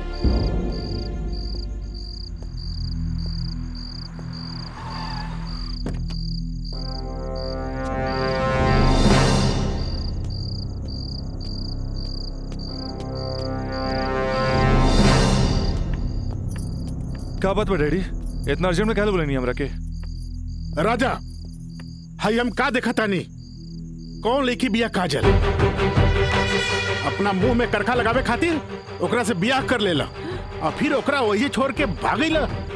अब वो अपना हक मांगतिया। बाबूजी, हम ऐसा कौनो लड़की के नहीं जानत। ए माई माई माई, देखा था इसको कैसे झूठा इल्जाम लगावता हमरा ऊपर ही। राउर का दिमाग खराब हो गई बा। अरे जे हमरे लड़किया के ऊपर लांछन लगावत बानी। हमार दिमाग नहीं के खराब भाई, हाई देखा हाई कोर्ट से नोटिस आइल बा। भगवाने बचावा सी घर के, लागत कि जगदम्बिका पाल के नाक कटिए के रही। केस नंबर 5078, काजल सिन्हा वल्द स्वर्गीय अखिलेश प्रसाद सिन्हा व राजा सिंह वल्द जगदम्बिका सिंह।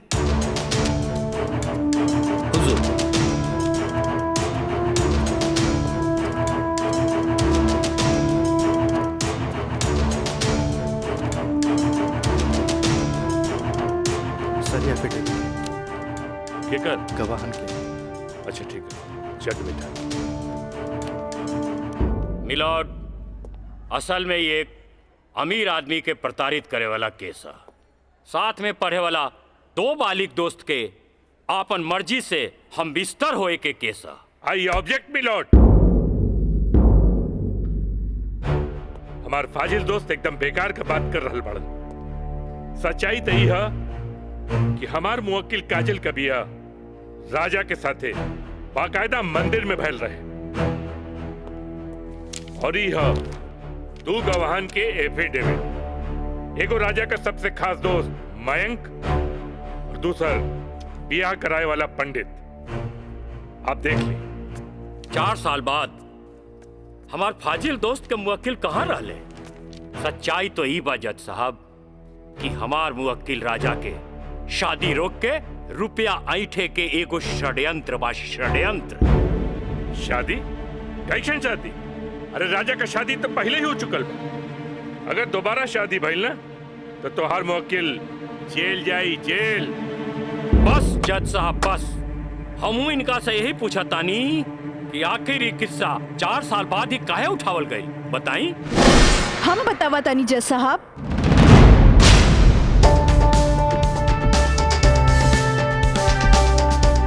हम बताई।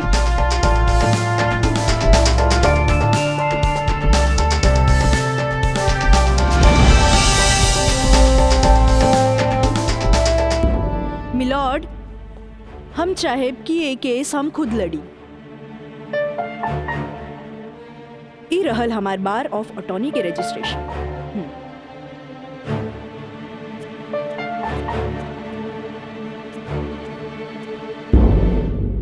Okay, you can proceed.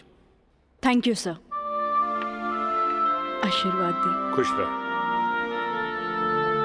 चल।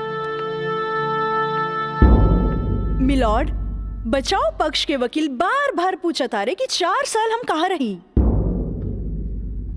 मिलॉर्ड, 4 साल इनके मुवक्किल राजा जैसन तमाम मुजरिमों के सजा दिलावे खातिर ई चोंगा बहुत जरूरी रहे।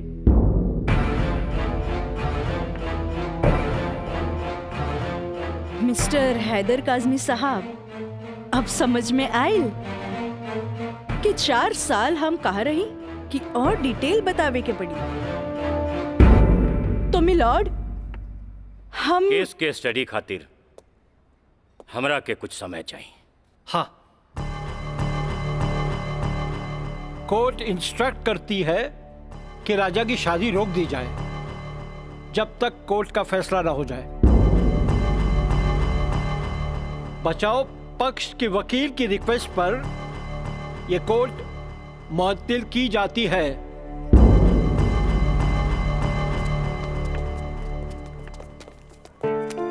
बहुत सही किया। देख के घबरा गई, तुरंत चल गई। बहुत अच्छा। ए वकील साहब, कोर्ट से समय काहे ले लेनी हो? तका करती तू हमरा के बतेबो ना कैला कि लड़की खुद वकील बिया। अरे तय से आपके का फर्क पड़ी? तू का समझबा कि हमरा का फर्क पड़ी? वो लड़की के आईपीसी आदि कानून के सब धारा मालूम हुई। एक खातिर हमरा के जीरा में सावधानी बरते के पड़ी। खैर तू चिंता ना करा, अब अगला तारीख लेवे दा हमरा के। वकील साहब, अगला तारीख रहुआ जल्द से जल्द ले लिहल जाओ और रहुआ पैसा के चिंता एकदम न करब। हम पैसा के चिंता ना करब, अगला तारीख जल्दी ले ले हम। चलो चलो बाबूजी, चलो चलो।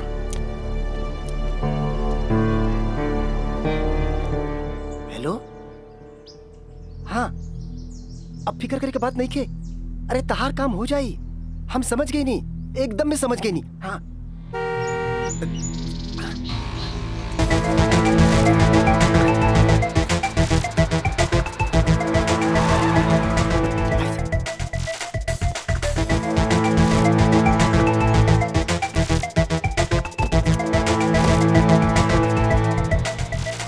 हटा ना, ये पाइप पे कर दिया है। रखा था नहीं, रखा था नहीं।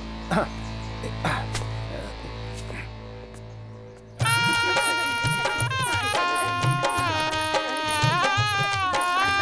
बंद करो ये सब नौटंकी, ये शादी ना हुई। अरे हटा, सब हटा। अरे ऐसे ना शुभ बात काहे करता? हम सही कहा था नहीं भाई, अभी भी आना हुई। अरे ही का? अरे तो हर दिमाग खराब हो गई लगा। बियाह करे से पहले हमरा से पूछ लेना रहा का? का जरूरत है ऐसा बियाह करे के? का करती? वैसे ना मानत रहे हम कानून से बचे के खातिर बियाह के नौटंकी कर देनी। तो जाके ओकरा बुला करके घर लिया बा। अरे बाबूजी अगर ऐसा ला के खड़ा कहीं नू तो ऐसा कितना पतो से तारी घर भर जाई बुझाइल। तो फिर का करबा तू? अब हम देखे हमरा का करे के बा। बहुत हो गइल बहुत हो गइल। देखा देख रहलू है ना तू? एकर दिमाग चल गई बा।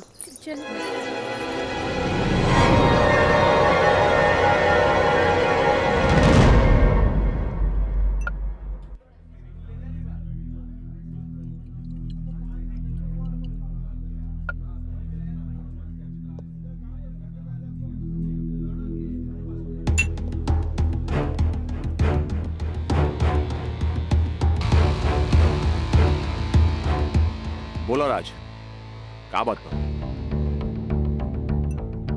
पहले पेक तो पी। बहुत दिन का बाद मिलल बा।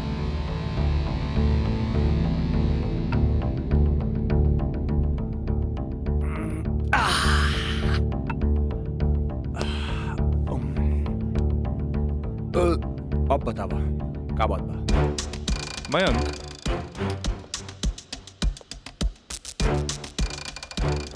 भाई तोरा अपन बयान बदले के पड़ी। एफिडेविट के बाद भी? दोस्ती खातिर।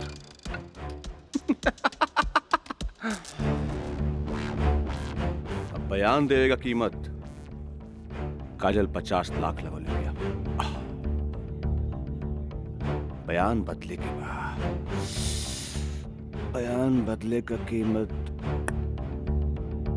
1 करोड़। 1 करोड़? यस 1 करोड़। कहे से कि हमरा काजल से ब्याह करके सेटल भी होके के बाद, और हम तोरा जैसा अमीर त नहीं की। और हाँ, अगर डीलिंग मंजूर होके तो तारीख से पहले आ जाइए। अच्छा हम चलत नहीं।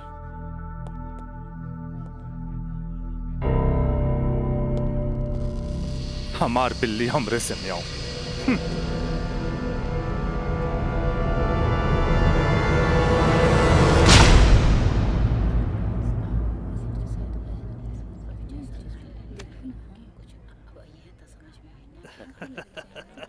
आज हम ही जीतब। केस बहुत बढ़िया बा। Order order. बचाव पक्ष अपनी बात रख सकते हैं। योर ऑनर, बचाव पक्ष के हमार मुवक्किल राजा के हम कटघरा में बुलावल चाहब। ओके यू कैन।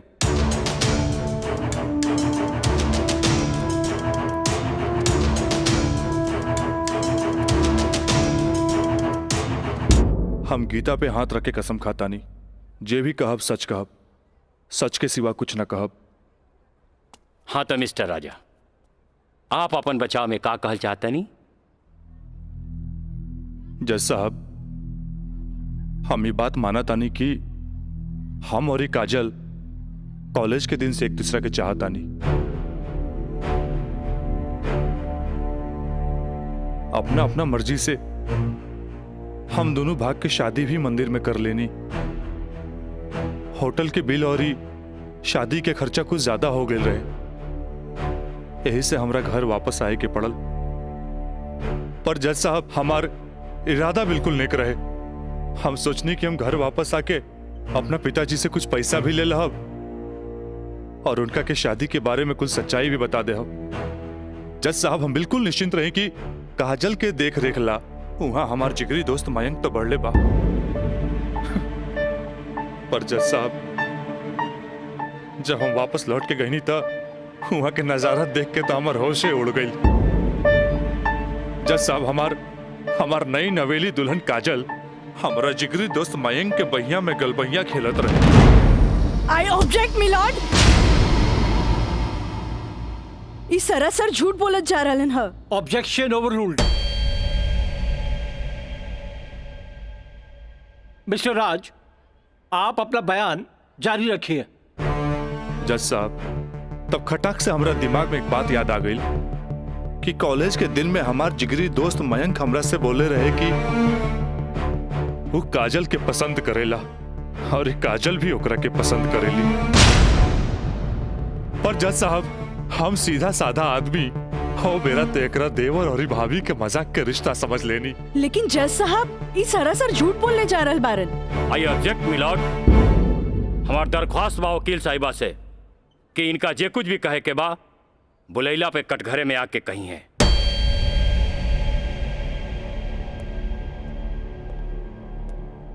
आप कंटिन्यू कर सकते हैं मिस्टर राज। जज साहब कोई भी आदमी अपना बीवी के केहू दूसरा के भैया में देखी तो ओकरा मन मस्तिष्क पर का गुजरी, ये आप अच्छे से समझ सकीले जज साहब। मिलॉर्ड ई सरासर झूठ के पुलिंदा आपके सामने रखल जा रहल बा, कोर्ट के गुमराह करे की कोशिश करी जा रहल बा। तया पानी ना कोर्ट के सही रास्ता दिखावे वाली। अरे घबराई ना, जल्दी ही रहुओ के बयान देवे के समय मिली।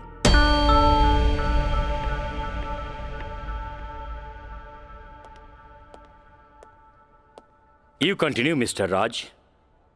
जज साहब समय के साथ साथ हम तो अपना आप के समझा लेनी और एक बुरा सपना समझ के हम सब कुछ भूल के काजल के अपनावे खातिर भी तैयार रही।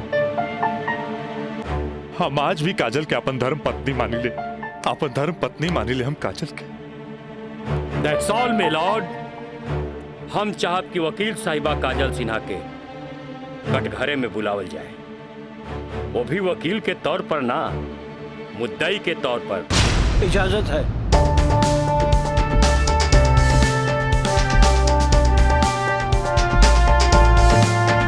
जाइए आप बैठिए। हाँ तो काजल सिन्हा जी, हम चाहत कि आपन प्रेम कहानी अपने ही जुबान से बयां करी। जज साहब ये बात सच है कि हम राज से प्रेम करे लगनी। मतलब ई कि और पहले केहू से प्रेम करत रहनी, बाद में राज से प्रेम करे लगली? जी ना, पहले हम राज से नफरत करत रही, बुझनी? अच्छा अच्छा, तो नफरत प्रेम में बदल गई? जज साहब हम अपन मर्जी से ब्याह खातिर राजी हो गई और माई बाबूजी के बिना बतैले ब्याह कहनी, जे बहुत बड़ भूल रहे। ब्याह कहनी तो सुहाग रात तो मनैले होई बुना। आई बताई, मर्जी से कि बिना मर्जी से मनैले रहलू? वकील साहब दुनिया की हर लड़की जब अपन मर्जी से ब्याहली तो उस सुहाग रात भी अपन मर्जी से ही मनावेली ना। हम ए से पूछत रही कि जब सुहाग रात मनावत रहलू तब बगल के कमरा में राज के दोस्त मयंक रहलन ना। तका भइल, मयंक के हम शुरू से देवर के तौर पे देखत रही। अरे देखत भी रही कि मानत भी रही? मानत भी रही वकील साहब, मानत भी रही। जज साहब यहाँ तक की कहानी तो महज एक कहानी बा जे हर लड़की के जीवन में आवेला।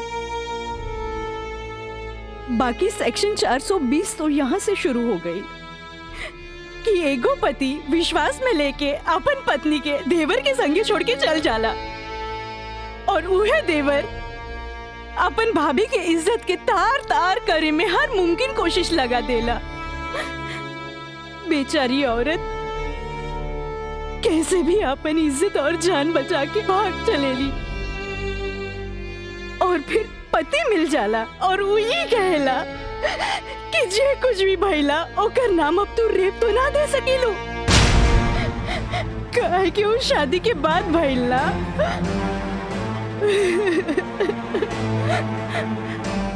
और रहल बात शादी के तो तू सो कॉल्ड देवर से कर सकेलू, काहे के ओकरा हमार झूठन खाए के आदत है। जज साहब हमार सगरो अरमान चूर चूर कर दिहल गइल। हमरा कुछ समझ में ना आइल, आखिर हम करी तो का करी। हम परिवार से मजबूर हो गए नी जज साहब, हमरा झूठन बना दिल गइल। हम झूठन जूठन हो गई, हम जूठन हो गई। मिलॉर्ड, अब इनका मेलोड्रामा झूठ हो या साच, इससे साफ जाहिर होला ई जूठन कहां बारी। जबकि हमार मुवक्किल मिलॉर्ड एक झूठा सपना समझ के इनका के अपनावे खातिर तैयार बा। इतना ही ना मिलॉर्ड, हमार मुवक्किल के पिताजी जगदम्बिका पाल जी एक लिखित बयान में मिलॉर्ड इनका के बहू बनावे खातिर तैयार बाड़े। इले काजल, जबकि राज, उसके परिवार और यहाँ तक कि उसके पिता भी तुम्हें एक्सेप्ट करने के लिए राजी है, फिर तुम्हें क्या प्रॉब्लम है?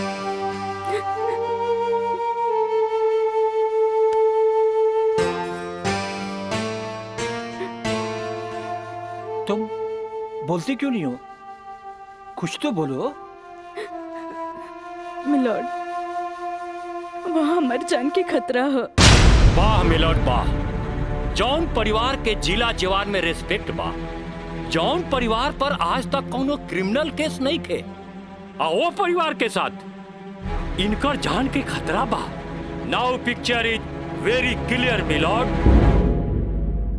जज साहब, हम वकील साहब से ई पूछे के चाहतनी, जब इनकर मुंह वकील और उनकर पूरा परिवार वो लड़की के एक्सेप्ट करे के रेडी बा, तब उनकर घर में दूसर शादी की तैयारी काहे चलत रहे? हमरा त लागता कि ई लोग कानून के अंधा समझ के ओके बेवकूफ बनावे चलल बा। आज के लिए कोर्ट मुअत्तल की जाती है। The court is adjourned for further dates.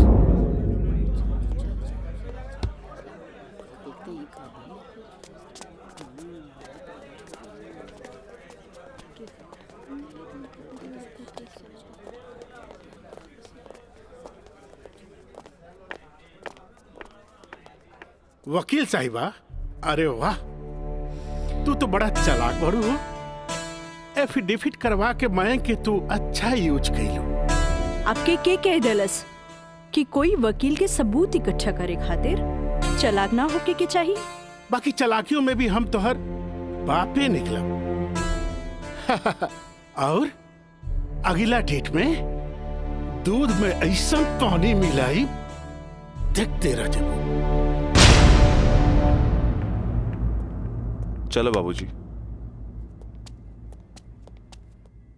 देखो काजल जी, कल कोर्ट में उनके वकील ने जो बहस की, ये एक केस है 99 दिल्ली का। तुम्हारे केस से बहुत कुछ मिलता जुलता है। जी सर। और इसमें उसके पक्ष में फैसला हुआ था। मैं इसको अंडरलाइन कर दे रहा हूँ। ओके। हाँ। तो ये पॉइंट जो है, ये पॉइंट ध्यान से पढ़ लेना। जी सर। और कल तुम्हारी बहस में ज्यादातर ये बातें होनी चाहिए। ओके। समझ गई ना मिथिलेश? जी। थोड़ा ध्यान रखना, ये सारे पॉइंट्स इसके दिमाग में बैठ जाने चाहिए, क्योंकि सारी बहस इसी पर होनी है। जी। कल की बहस बहुत इंपॉर्टेंट है। जी सर। ये बुक ले जाओ, अच्छी तरह से इसकी स्टडी कर लेना। जी सर। ठीक है, जाओ। Thank you sir. God bless.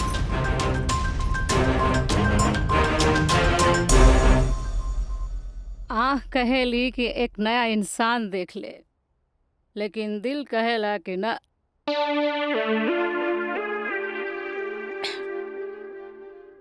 कि वह शख्स एक दिन लौट के जरूर आए।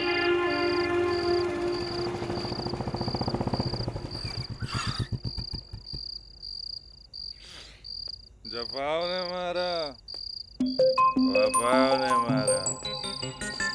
निराली, अरे निराली, मुझे तेरी अदाओं ने मारा।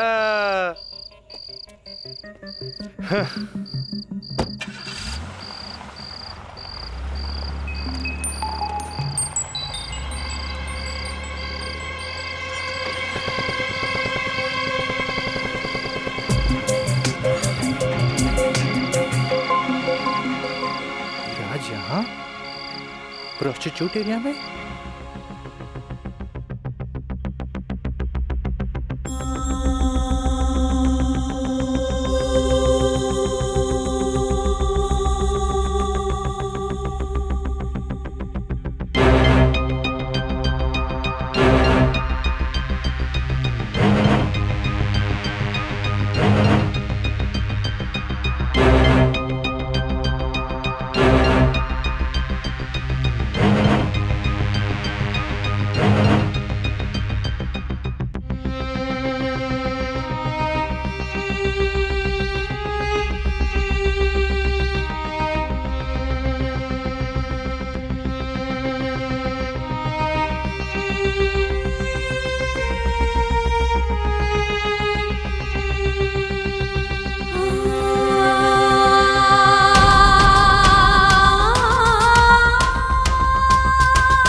कैमरा अब जाए भी और जल्दी आई। ठीक बा।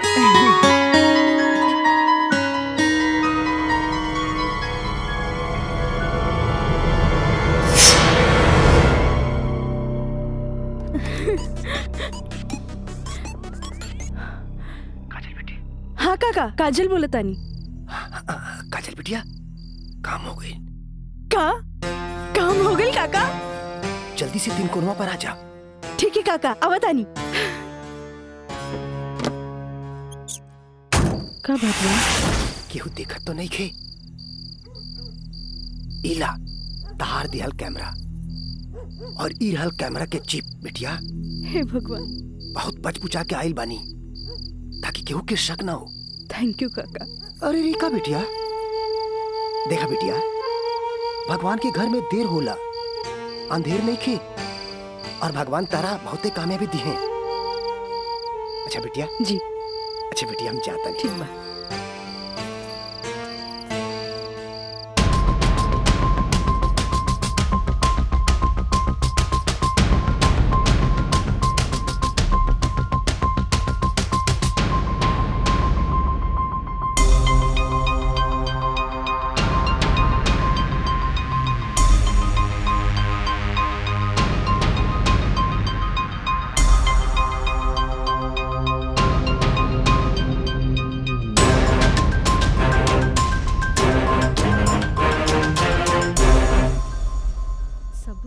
दे देनी हाँ। बाकी सर आ गए।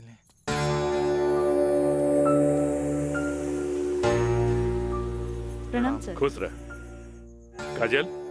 वो लोग समझ ले रहन की तमाशा होई, बाकी तू चुप रह के बाजिए पलट देलू हैं। तू जौन भी सबूत हमरा के देले रहलू, हम सब स्टडी कर ले हैं। बहुत सही है। I am proud of you बेटा। Thank you sir. God bless you. Mithilesh ji, कल कोर्ट पे मिले थे। ठीक बा सर। ठीक। चलो। प्रणाम सर।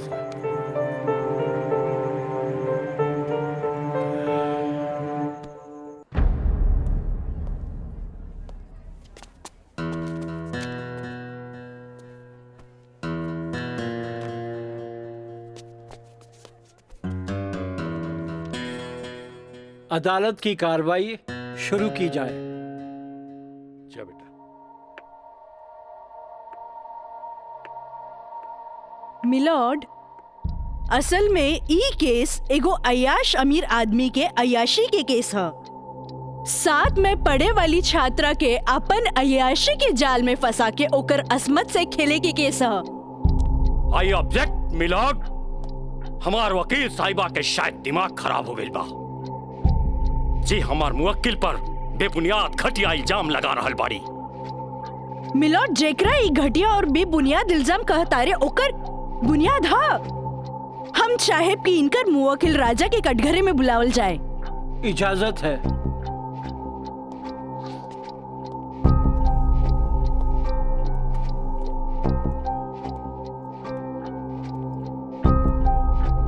जज साहब, ई उहे आदमी है जे लड़की के चाय के कुर्बा समझेला, जेके पिया और फेंक द। इनकर अयाशी के सबूत के तौर पर हम अपन एगो गवाह पेश करे के चाहतानी। इजाजत है। Thank you.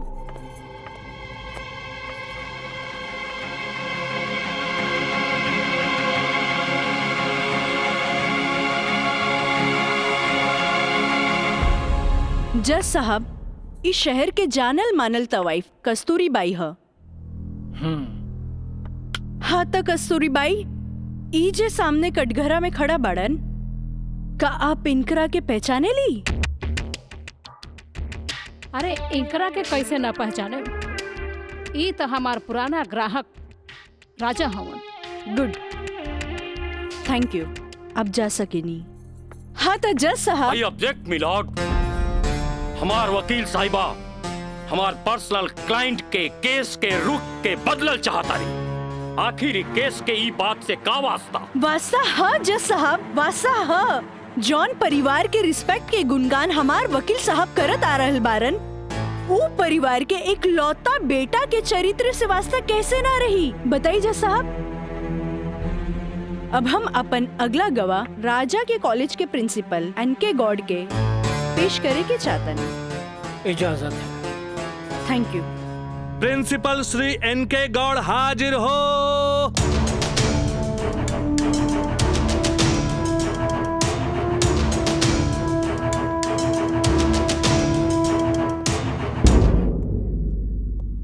हाँ तो प्रिंसिपल साहब, आपकी कॉलेज की एक छात्रा काजल सिन्हा के साथ जब ई शख्स सरेआम छेड़खानी कैलस और जब वो आपसे रिपोर्ट करे के बाद पुलिस में जात रही, तब आप का कहनी? हम ओकरा के पुलिस में जाए से रोकनी और राज के हिदायत देनी कि आपन आदत से वो बाज आवे, काहे कि हम ना चाहत रही कि रसूखदार परिवार पर कोई आँच आवे। Thank you. नोट किया जाए मिलॉर्ड। रसूखदार सुनल गई ना जज साहब, हमार वकील साहब के हिसाब से जॉन परिवार पे एक भी क्रिमिनल केस ना हुई भी तो कैसे। खैर, अब हम सबूत के तौर पर इस रसूखदार परिवार के एक लौता बेटा के जिगरी दोस्त मिस्टर मयंक के पेश करे के चाहता नहीं। इजाजत है। गवाह मयंक हाजिर हो।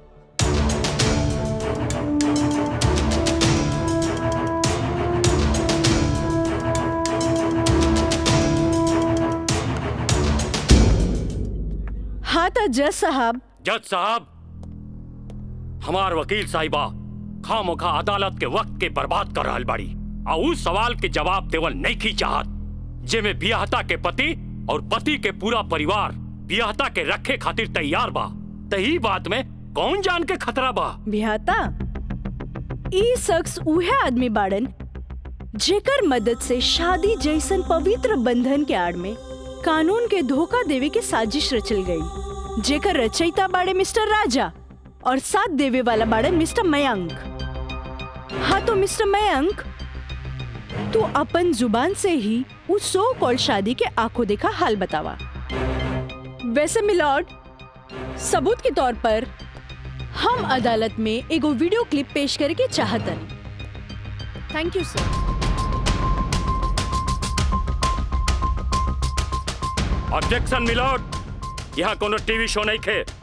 अखामोखा वकील साहिबा हमनी के और अदालत के वक्त के बर्बाद कर रहल बाड़ी।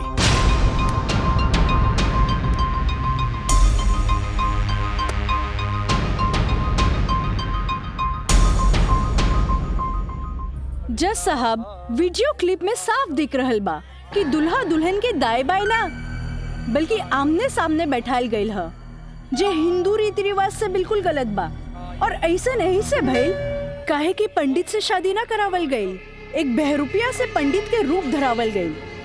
आप यही क्लिप के साथ पंडित के बयान खुद से देख ली। जज साहब, हम रेलवे कर्मचारी हैं, रुपया के लालच हमरा के नकली पंडित बने पर मजबूर कर देलस। जज साहब, हम एक गरीब आदमी बानी और पैसा का लालच बड़े बड़े लोगन के अच्छा और बुरा समझे का शक्ति के छीन लेला। हम तो एक गरीब आदमी बानी, दोस्त के कहला पर हम एगो भलता आदमी के पुजारी बना के इन लोग का ब्याह करवा देली। आखिर हम भी क्या करते? जज साहब, काजल की खूबसूरती का हम दीवाना हो गई और काजल के पावे खातिर हम समाज और कानून के हर सीमा के भी लांग गईली। हाँ तो जज साहब, हमार दूसरा वीडियो क्लिप देखी जे ई साबित कर दी कि धारा 420 से शुरू हो करके धारा 376, 375, 362, 361, 120B के उ लड़की के साथ अंजाम दिल गल बा। और जज साहब, लगे हाथ हमार दूसरा वीडियो क्लिप भी देख ली प्लीज।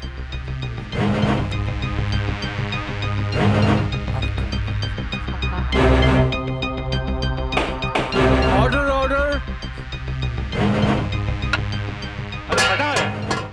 हटाओ हटाओ। हम सही कहा था भाई, अभी भी आना हुई तोहरा के बियाह करे के कौन कहला रहे? तो का करती?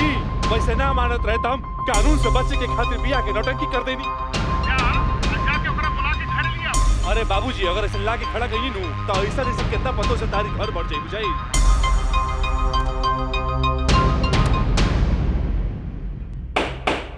Order order. सारे गवाह और बयानात को मद्देनजर रखते हुए अदालत इस नतीजे पे पहुंची है कि मुजरिम का मकसद पहले से ही धोखाधड़ी से कहीं आगे था,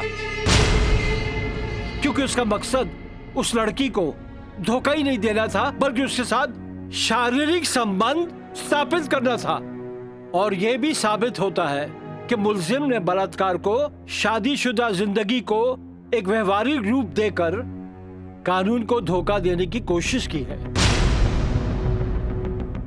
इसलिए अदालत धारा 420 से बढ़कर इसे 376 एक रेप केस करार करती है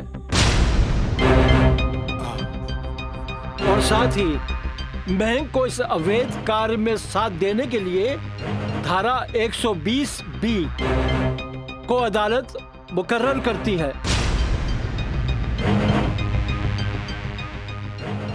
धारा 376 के तहत मुलजिम राजा सिंह को 9 साल एवं उसके साथी महंग को धारा 120B के तहत 4 साल बामुशक्कत कारावास की सजा देती है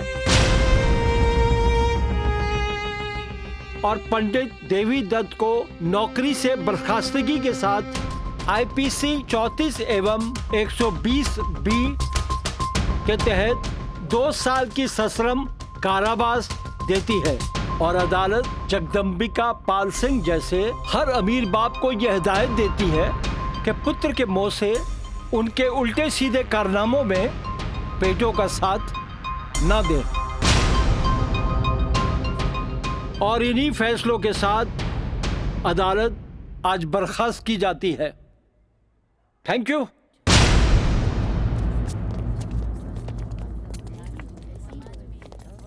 सर,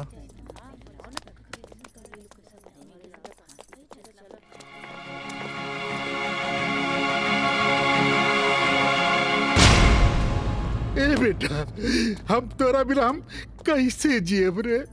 ए बाबूजी हम आज बात जान गए नहीं कि झूठ कितना भी ताकतवर क्यों ना होके सच के आगे हमेशा छोट पड़ जाला। एक औरत अगर अपना आदमी के बना सकेली तो वह औरत अपना आदमी के बर्बाद भी कर सकेली। बाबूजी हम कबो औरत जात की इज्जत ना कईनी, उनका के अपना पाव के जूती समझनी, पर हम भूल गए रहनी की जन धन दौलत पे हम इतना घमंड करे ले। बाबूजी वो तो एगो लक्ष्मी के रूप है। बाबूजी हमारी गलती माफी के लायक तो नहीं खे, पर हो सके तो हमरा के माफ कर दे। बेटा, तुहारी पश्चाताप के आंसू में तुहार पाप सब धुल जाई रे। चलिए इंस्पेक्टर साहब। Kajal, congratulation, I am really proud of you. Congratulation तो हमरा के बोले के चाहिए, काहे कि जीत हमरा लिए अकेले पॉसिबल ना रहे जी आप हमार साथ ना देती। Good, I am really proud of you Kajal. Thank you sir. अब बिटिया बसबुला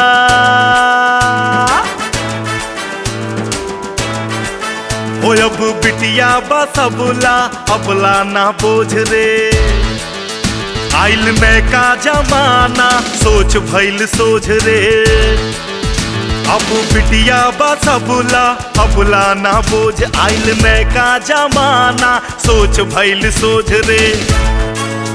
अब कानून बाटे साथ हाथ नहीं के कमजोर रे।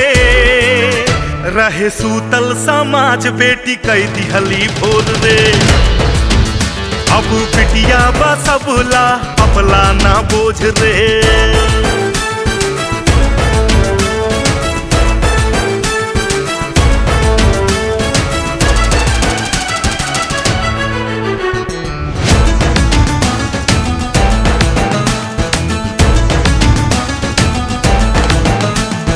मान अभिमान बा बेटी गुमान बा, जिंदगी के जंग में ही बेटवा समान बा। बुद्धिमान अभिमान बा बेटी गुमान बा जिंदगी के जंग में ई बेटवा सामान बा बिटिया के तरकस में हिम्मत के बान बा बाबूजी के बाछी ता छुअत आसमान बा कायल बा दुनिया बा बुनिया के ओझ के इता बड़बड़ करना मानू करा ताटे रोज रे अब बिटिया बा सबला अपला ना बोझ रे